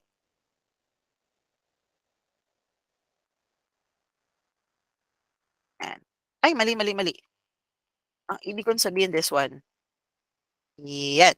So, si P4 po yung unang magra-run natin kasi siya yung pinakamababang arrival time. Rochelle, ano yung magiging end time ni P4? 5 po. 5, okay? So, si P4 po natin ay end ng 5. So, tapos na tayo sa rule number 1. Tignan ngayon natin yung rule number 2 natin, wherein i-compare natin yung ating burst time. So, yan po, open na po yung recitation natin sa third batch ng ating recitation. So, basing on our burst time, ano pong process yung pasok dyan sa kulay red? Yes, Peralta. P2 po, ma'am.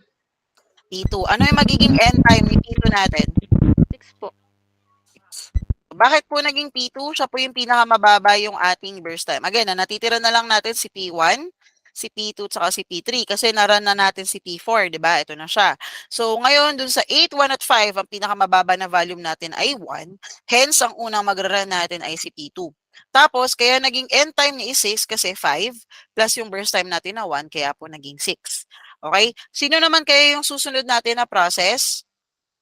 Dun sa parang orange po natin. Yes, Magkaling. P3 po. P3. Ano magiging end time ni P3?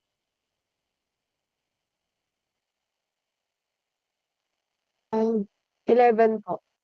Ayan, so 11. So bakit si P3? Dalawa na rin natitira natin na process. Si P1 na 8 ang burst time at saka si P3 na 5 ang kanyang burst time. So since mas mababa yung value ng burst time ni P3, mas uunahin natin siya. So bakit naging end time 11? Nag-start si P3 at 6 seconds tapos ang kanyang burst time ay 5 seconds. Hence 11. And then ang last po natin na process ay si P1. Ano po ang magiging end time ni P1? Yes, De Leon. 19 po. 19. So, 19 po yung magiging end time po natin. So, again para i-sure kung tama yung yung Gantt chart natin, yan, 19. So, tama naman. Okay, so ito po yung magiging guide natin pagdating po dito sa pag-solve po natin. Second batch na po tayo ng ating recitation. Pa-raise po ako ng hands. Maglalagay po ulit ako ng pangalan. Ay, aabot ba ako? Sige lang. Sige, aabot yan. Fabregar. Sige po, pa-raise na po ako ng hands. Mag-a-assign na po ako. Third batch na po ito ng recitation. Wala po muna magbababa up until tayo na makasagot po. Pwede na po mag-start yung mga nasulat ko na po yung pangalan.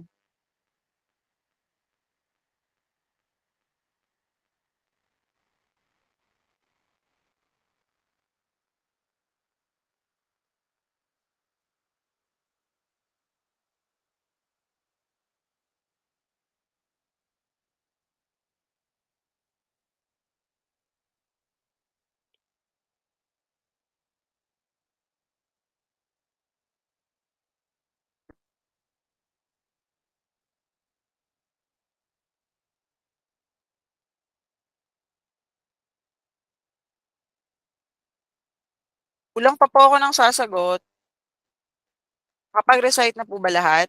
Kulang pa po ako ng 2 pa.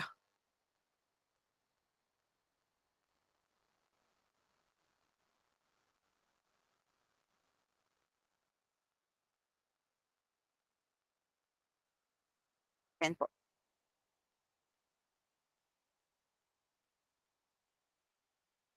Pwede na pong sumagot. So, yung last po natin is yung SRTN. Ito yung medyo mahirap ng very slight. Basta 'pag preemptive naman kasi talaga yung sample ng, tawag dito, 'pag preemptive talaga yung sample ng scheduling policy na mapupunta sa inyo, there is a big possibility talaga na mas mahirap siyang i-analyze kasi, kailangan mong balik-balikan lagi yung value ng burst time mo at saka kung meron ka pang remaining na value na natitira. Sige po, hintay po tayo ng sagot ng classmates.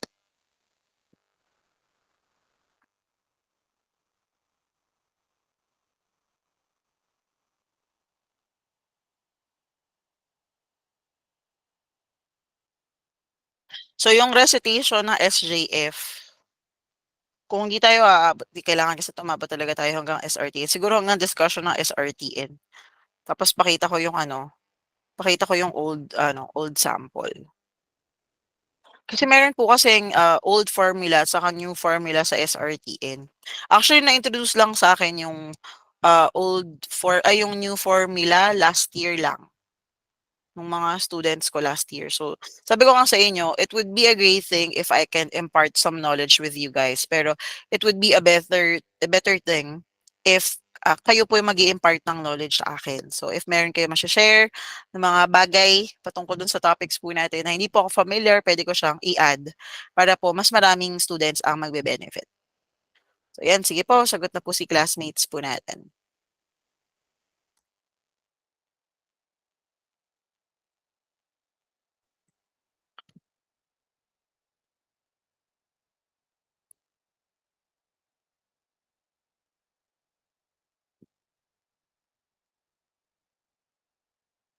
Nasa gilid na po yung computation po natin na gagamitin, no? So, yung kakulay nila. So, paano po nakukuha si waiting time saka si turnaround time.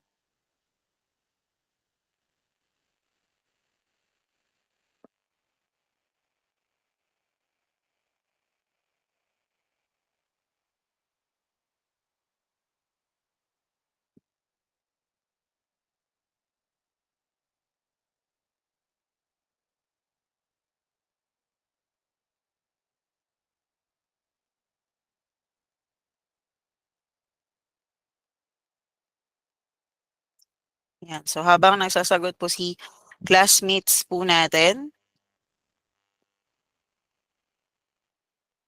So, tayo po muna nating magsagot si classmates natin. Hoy!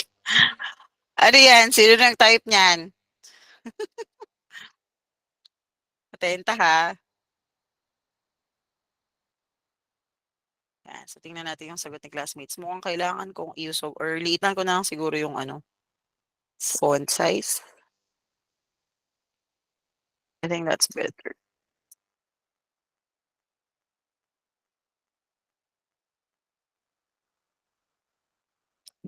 So, ayun. So, pagdating po kasi dito, as much as possible po talaga, I do not move forward sa discussion ko up until the time na at least 95%, if not 99% ng klase ko po ay naiintindihan talaga ang scheduling policies. Kasi pag hindi nyo naiintindihan ang scheduling policies, kayo din po mismo ang sasakit ng ulo pagdating po dun sa project nyo sa akin sa midterm.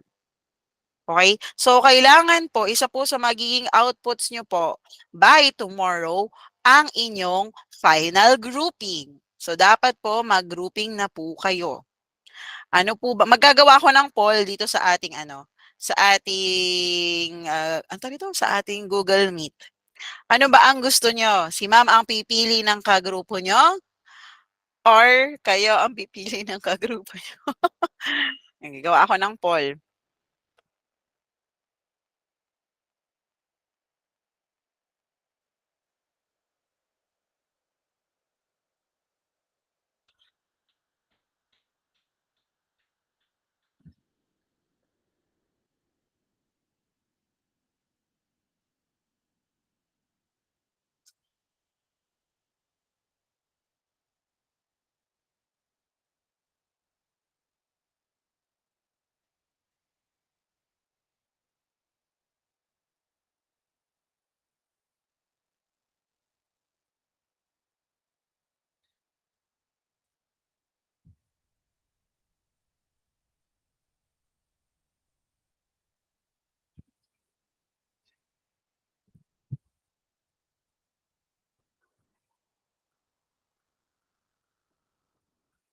Ayan po, may naka-launch na po ako na poll.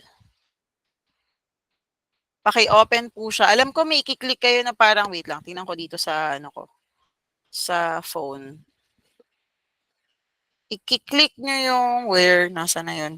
Click nyo po, pag nasa phone po kayo, yung activities. Click nyo yung tatlong button doon sa gilid, tapos meron doon activities. Pa-click po ako doon para makita ko po yung response nyo doon sa ating poll. Yan. So habang nagpo-poll si classmates, didiscuss po ni ma'am itong sa ano natin, sa SJF natin. So again, ang waiting time natin ay start time minus our arrival time. Start time po ni P1 ay, wait lang, wala pa pala. Sorry. Akala ko may sagot na si Fabregar. Sige po. Wala pa pala. Nagmamadali ni. Ayan, so medyo marami pa pala classmates na hindi pa nakakasagot. Unahin niyo po yung pagsagot sa sa recitation. Baka unahin niyo yung poll. Ayan, so 8 classmates na yung sumasagot sa ating poll. Now, yung groupings po natin ay touch move, no? So, pag pinasa po yung pangalan ng groupings, hindi na po pwedeng maglipat, hindi po pwedeng magsolo. You have to learn how to work in groups. Okay? You have to. Kasi that would be a soft skill that you should be able to attain for you to graduate under CICT. Kasi most of the major projects, most of the major outputs that you have to pass is that you have to do it by group.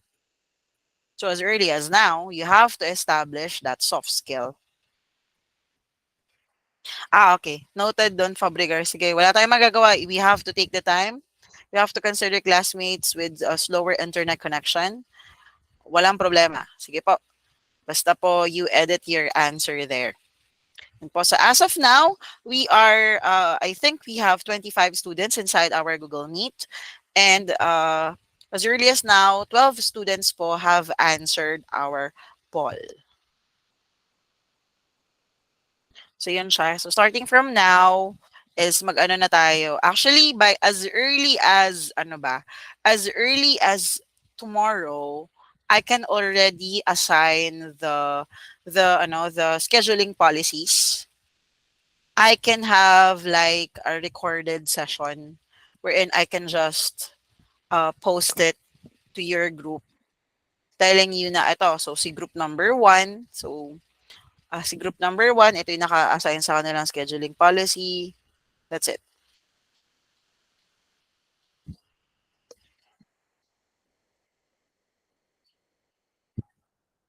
So pagdating dun sa SRTN, there is a possibility na basic lang siguro yung paliwanag na magagawa po natin, and then we can continue on it by next week. So ayun lang. So siguro hanggang old formula muna yung i-share ko sa inyo. And then by next week na lang yung new formula as well as HRRN sa round robin.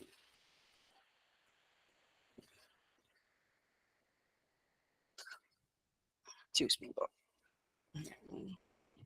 Ito pala yung sagot ni Fabregar. So si P1 is 11 minus 3. Meron pa po bang iba na nagpapasulat po ng kanilang sagot? Anyone po? Pasend daw ulit ng link. Sorry, kababasa ko lang. Copy link. Yeah. Apologies on that.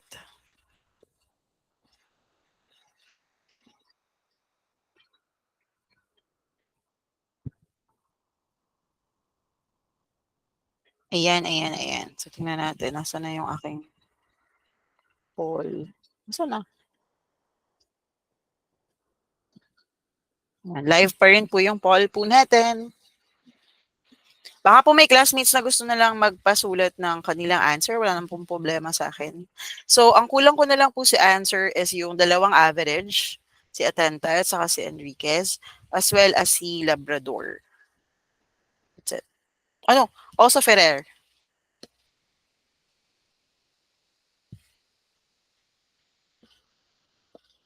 So, kaya natin gagawin yung grouping as early as tomorrow para you can start the development on your side. Oh, so again, as much as I want po, magkakaroon po talaga tayo ng presentation. No, present. Kailangan nyo i-present yung system nyo. So sayang hindi pa pwede yung face-to-face na presentation. Pero if I were to choose, we're gonna have a face-to-face presentation. And then, yun. So kailangan nyo ng PowerPoint presentation. You're gonna also have to have yung, anong tawag dito? The corporate attire that we usually use that whenever you have presentations inside CICT. So that would be like a simple long sleeve for the guys, and then it is not required to have your like necktie, but it's recommended to do so.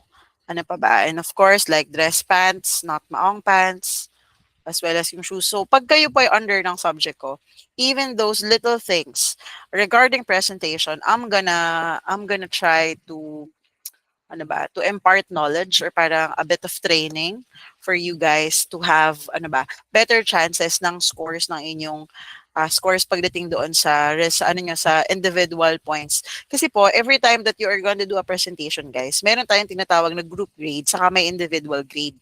So if you are under me, I'll make a way na presentation-wise, you would be ready. At madali pong makita kung sino yung mga students na nanggaling sa akin, dumaan sa akin kahit first year pa yan or second year pa yan.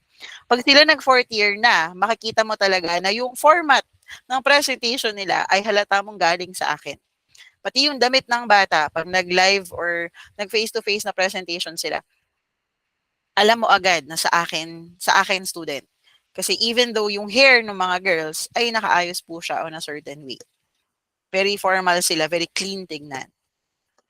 Okay, so tingnan na po natin. Ang wala na lang pong sagot ay ang dalawa natin na average.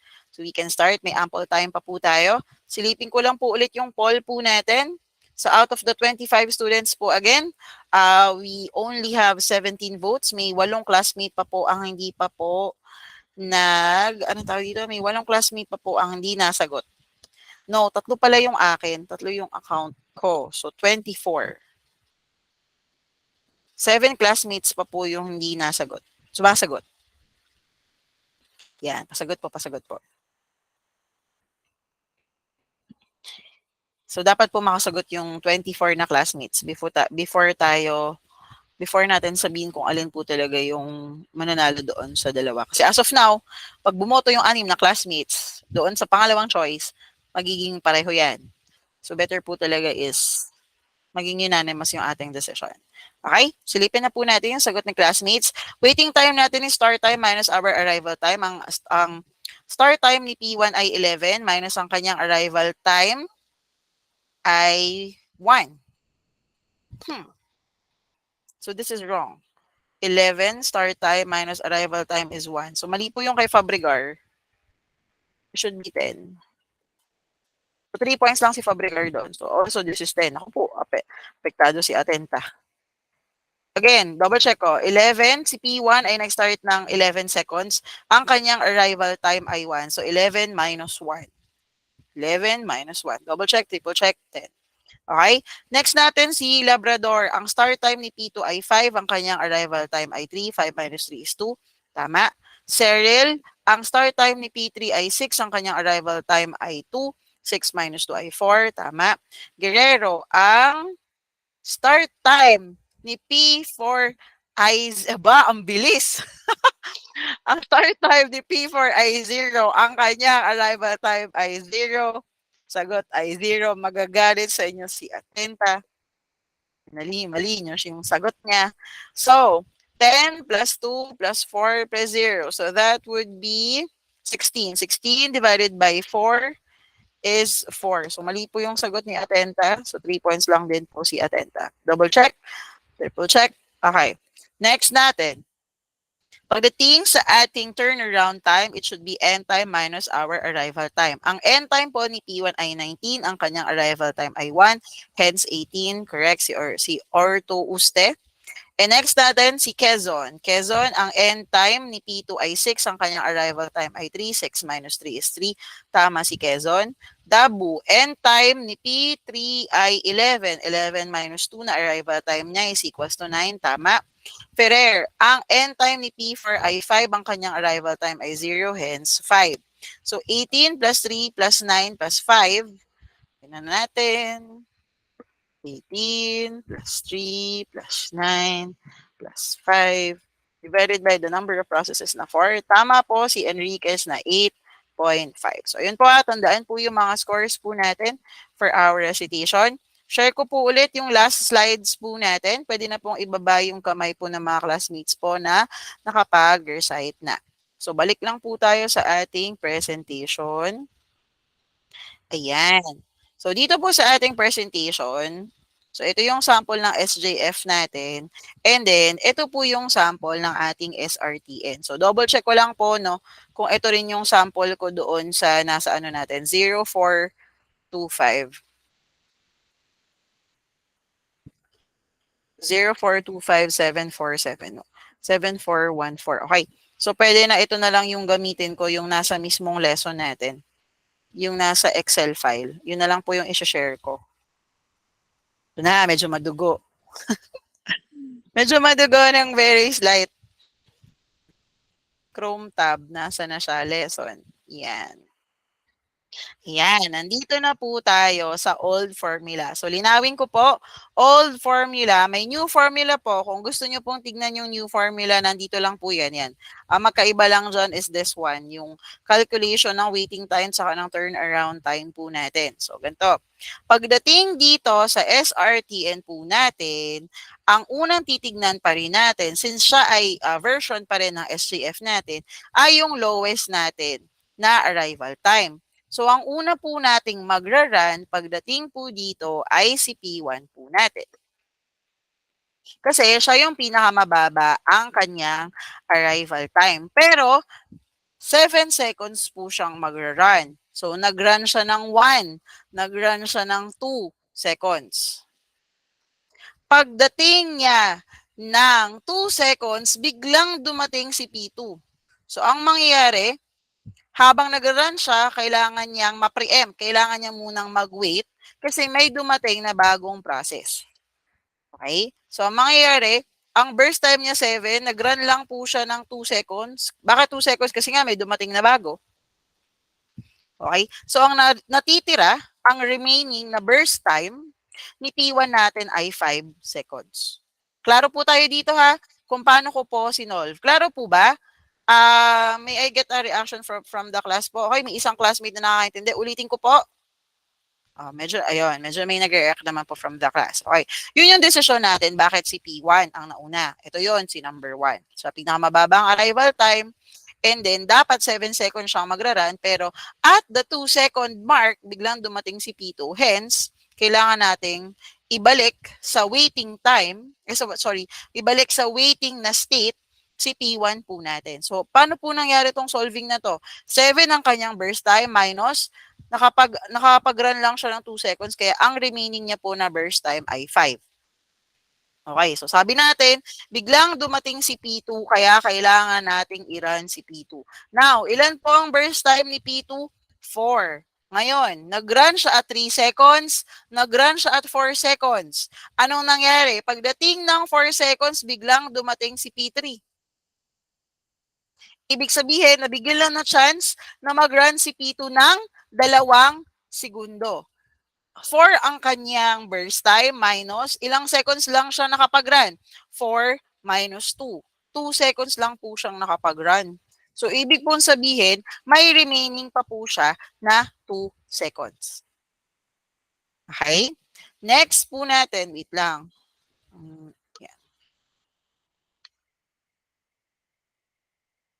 Yan. So, next naman po natin ay si P3. Si P3 natin ay dumating siya at 4 seconds. Ilan yung kanyang burst time? 1 second lang.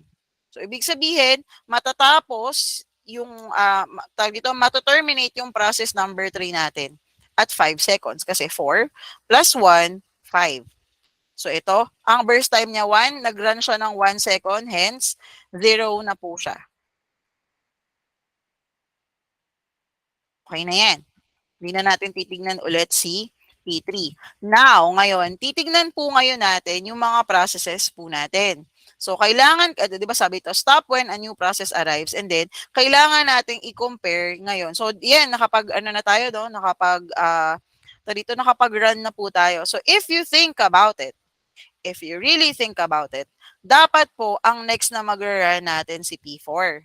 Pero kasi, kailangan na nating i-consider yung lahat ng processes natin na nasa waiting state. Kailangan na ngayon nating mag-compare na kung sino ba sa kanila yung pinakamababa ang kanilang burst time. So, ilan po ba ang remaining na burst time ni P1? 5. Ilan po ang remaining na burst time ni P2? 2. Ilan po ang burst time pa ni P4? 4. So, since ang pinakamababa sa kanilang tatlo ay si P2, ang una po na magra-run sa atin ay si P2. Okay? Ang una po nang magra-run ay si P2. So, lagyan natin dito. So, remaining yung burst time 5, ang remaining yung burst time 0, ito 2, ito 0 na to. And then, to. Naku po. May sad na. Ngayon, so anong mangyayari? Si P2, ang remaining na lang niya ay 2 seconds. So, i-run na po natin siya ng buo. So, mangyayari 5 plus yung remaining natin, magiging 7 na po siya. So, dito, magsosolve na tayo. Magiging 2 minus 2. 0 na po siya. So, wala na tayong remaining na burst time po dito. Okay? So, tapos na si P3, tapos na rin si P2. Ang kailangan na lang po natin i-compare ay si P1 natin na may burst time na 5 at saka si P4 natin na may burst time na 4. So, sino po ba ang mas mababa ang burst time sa kanilang dalawa? Mas mababa po si P4. Hence, uunahin po natin ilagay at i-run si P4. Ilang seconds po magre-run si P4? 4 seconds po. Okay, so magiging 7 plus 4, magiging 11 na po iyan. So, solve natin. So, 4 minus 4 seconds siyang nag-run, 0 na agad siya. So, wala na si P4, okay na rin si P3, okay na si P2. Ang tanging natitira natin ay si P1. So, si P1 na po yung ilalagay natin dito sa ating dulo. Now, ilang seconds mag-run si P1? 5. So, magiging 11 plus 5, magiging 16 na po yung ating end time. Okay, so try nating i-calculate. Baka po kasi mali yung ating natin, calculation natin. So, 16 to, ang dulo natin 16. So, there is a possibility na tama po yung ating Gantt chart. So, lagyan natin ng kulay para mas natin. Wait lang. Malalapit na kulay na lang. Galit na galit sa red. Yan. Saka na lang natin i-white lahat. Wait lang. White na natin lahat ng text. Bold. Si P2 natin is gawin natin siyang Christmassy. Saan pa ba si P2? Ito. Alam ko si P2 to eh. Yan. Ito si P3 to for sure. So, gawin na lang natin siyang orange. Tapos ito, gawin na lang natin siyang black. Okay po. So, yan po yung ating Gantt chart. So, mali pa yung ating Gantt chart. Bakit? Kulang tayo ng pangalan ng ating scheduling algorithm. So, dapat nakalagay dyan ay SRTN kahit wala na po si ating Gantt chart. Now, pagdating po dito, ito na po yung medyo masakit ng konti sa ulo. Okay. So, ang mahalaga dito is meron tayong paglilista ng ating mga start time at saka yung ating mga end time. Okay, kasi meron tayong multiple processes dito. Ang unang start time ni P1 natin ay 0, nagtapos siya sa 2. So, 0 at saka 2. Si P2 natin, siya po ay nag-run ng unang beses ng 2, natapos siya ng 4, 2, saka 4. Next, si P3 natin, 4 hanggang 5, 4 hanggang 5. And then, si P4 natin ay 7 hanggang 11. Ngayon, pagdating kay P1 at saka kay P2 natin, there was a time na nag-run sila ulit. Wherein, si P2 po natin, si P1 po natin ay nag-run ng 11 hanggang 16. Start time niya 11, tapos dito siya nag-end siya ng 16. Tapos, si P2 natin ay nag-run ulit siya for another time, 5 at saka 7. 5 at saka 7. So, yan po. Kung nag-create po ako dito ng parang separate na table ko na nagpapakita ng ating mga first na end time at saka yung ating last na end time. So, nag-iiyak na si classmate. And then, Pagdating po dito, etong mga values na naka-highlight na to, ito yung gagamitin natin pag tayo ay nag-solve na ng ating waiting time. Okay, especially on P1 natin at saka yung kay P2 po natin.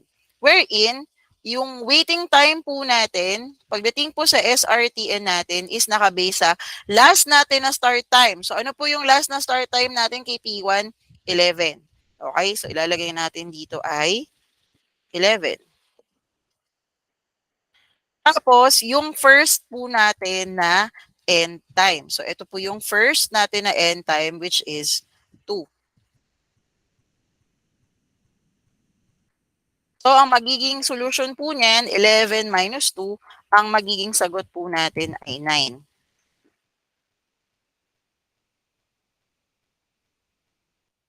Hence,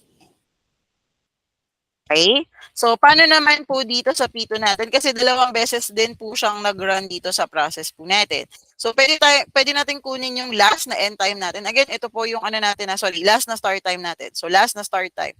Ang last na start time natin kay P2 ay 5. And then, ang first natin na end time sa kanya ay 4. So, magiging 5 minus 4. Ang solusyon po natin doon ay 1. So, paano naman po doon sa mga samples po natin?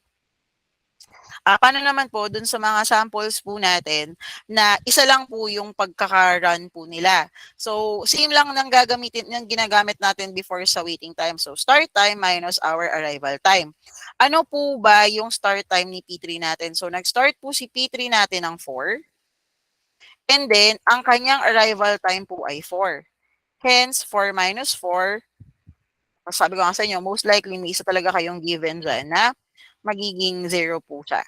Okay? Si P4 natin, ilang beses nag-run? Isang beses lang din siya nag-run. So, pwede natin gamitin itong calculation natin na start time minus our end time. So, si P4 natin, nag-start siya at 7 seconds. And then, ang kanyang arrival time po ay 5. So, magiging 7 minus 5. Ang sagot po natin ay 2. Okay, so 9 plus 1 is 10 plus 2 would be 12. So, divided by 4 to. Tama po ba? So, pa-double check po. 9, 1, 0, at saka 2. So, that would be 12 divided by 4. Ang magiging sagot po natin ay 3. Okay, so paano naman po sa turnaround time natin? So, sa turnaround time natin, end time natin, at saka yung ating arrival time. So, ano po yung pinaka-end time po ni P1? Ang pinaka-end time talaga ni P1 natin, pinaka-naubos na, yung burst time niya, ay 16. So, yun po yung gagamitin natin. 16. Okay? And then, ano po yung arrival time ni P1 natin? That would be 0. Sabi ko nga sa inyo, basta mali ang Gantt chart, mali na po agad yung ating sagot. No? So, bababa natin dito si 16. Okay? Next po natin, ano po ang pinaka-end time ni P2? Natapos po si P2 at 7 seconds. And then, ano po yung arrival time ni P2? 2. So, 7 minus 2, 5. Baba lang natin siya. 5. Okay? Pagdating kay P3, isa lang naman yan. Ang end time niya ay 5. So, yun na lang po yung value na gagamitin natin. Minus natin. Ito pong notes po na to, isasama ko rin po ito. Itong, yung lesson, no. Yung mismong computation po na to, isi-save ko siya sa PDF. Tapos, ipopost ko din siya sa Google Classroom po natin as notes. Okay? Nasaan ako? Nawala na si ma'am. Arrival time ni P3 ay 4. Nang ko yung oras, ayoko mag-OT tayo. Sabi ko na nga ba, sakto lang, old format lang magagawa ko. And then P4 natin, natapos si P4 ng 11. And then, ang kanyang arrival time ay 5. So, 11 minus 5 ay 6. Yun. And then, divided by siya ng 4. So, solve na lang natin. 16 plus 5 plus 1 plus 6. Divided by 4, ang sagot po natin ay 7. So, iyan po siya. Ngayon, meron po tayong new formula ng SRTN. So, ito po ha, you can, you can take a screenshot of this po kasi hindi ko muna siya isasama doon sa notes nyo. So, ito siya. So, ang difference lang is una munang sinosolve si turnaround time wherein meron silang tinatawag na F time or end time. Okay? And then, after ma-solve si turnaround time, saka lang sinosolve si waiting time. So, sabi ng mga students ko po last year, mas anong tawag dito? Mas prefer nila yung, no. Pag tinignan mo daw online, mas marami yung samples ng new na formula compare mo doon sa old formula. So, pagdating po doon sa computation natin, dapat po familiar po kayo both on the new at saka yung old formulas po natin. Okay, so yan. Sama ko na lang po rin yan sa discussion po natin by next week. Ayun. So, nasa na ba ako? Ayan. So, yun po. So, that would be, that concludes our discussion po for today. Update ko muna po kayo doon sa ating poll. Out of the 24 students, 22 students have already answered our poll. And then, you chose na kayo po ang pipili ng sarili niyong grupo. So, 16 out of the 22 chose na kayo po maggagawa ng sarili niyo pong grupo. I highly recommend that you choose members na malapit po sa inyo para hindi po kayo mahirapan. If not, then you can choose whatever you want kung paano po yung setup na gagawin nyo. Again, our rule is bawal pong mag-solo. Bawal nang ibawas ang member once na ma-declare na po yung members. Bawal na rin pong lumipat. Okay, clear po tayo doon. So parang sabi ko nga po sa inyo is touch move yan.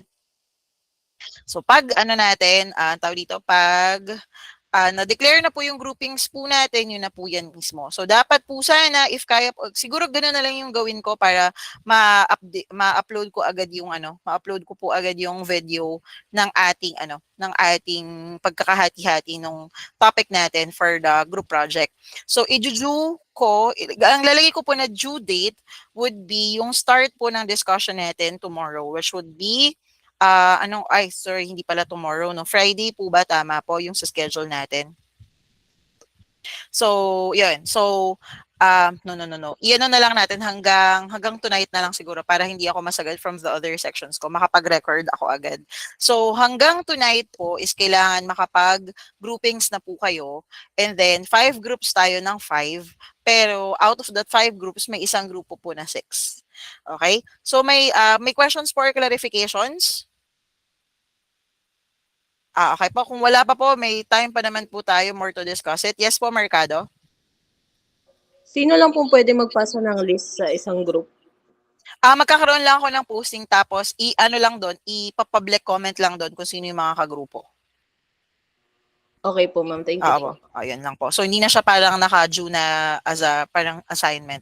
Pero nakalagay lang siya doon sa po natin. So, kailangan nyo lang siyang i-comment. Now, may I request po everyone to please have their cameras open po. Para po we can take our, our picture po for today. Our second attendance. Ayan, busog na busog tayo sa 2 hours. So, wait ko lang po yung other classmates po na mag-open ng kanilang cameras. Okay po, taking our picture po right now. 1, 2, 3.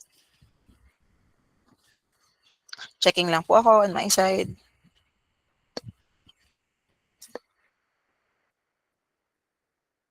And so I want to thank everyone po for joining our meeting po for today. Medyo mabigat pero kaya po yan. No? May binabanggit po, sino po si... Ako po, may kino-call out na si classmate. So, ayun. So, ganun na lang din po, upload ko po yung 3 bagay. The PowerPoint. The PowerPoint presentation in PDF, the video of our discussion, as well as yung ating notes. So, again, yung magre-reflect pa lang po sa notes ay 3. Okay po. So, thank you for joining our meeting po for today, and I do hope to see you by next time po natin. Thank you po, everyone, and bye-bye po. Thank you po, ma'am. Okay po. Ready po tayo ha. May assessment number 3 po tayo next, yung sa next meeting po natin for this week. Assessment 3, ang topic po is yung last time. Hindi po muna ito. Okay po, assessment 3 po muna yung focus po natin. Thank you po, everyone. Bye-bye po. Bye-bye po.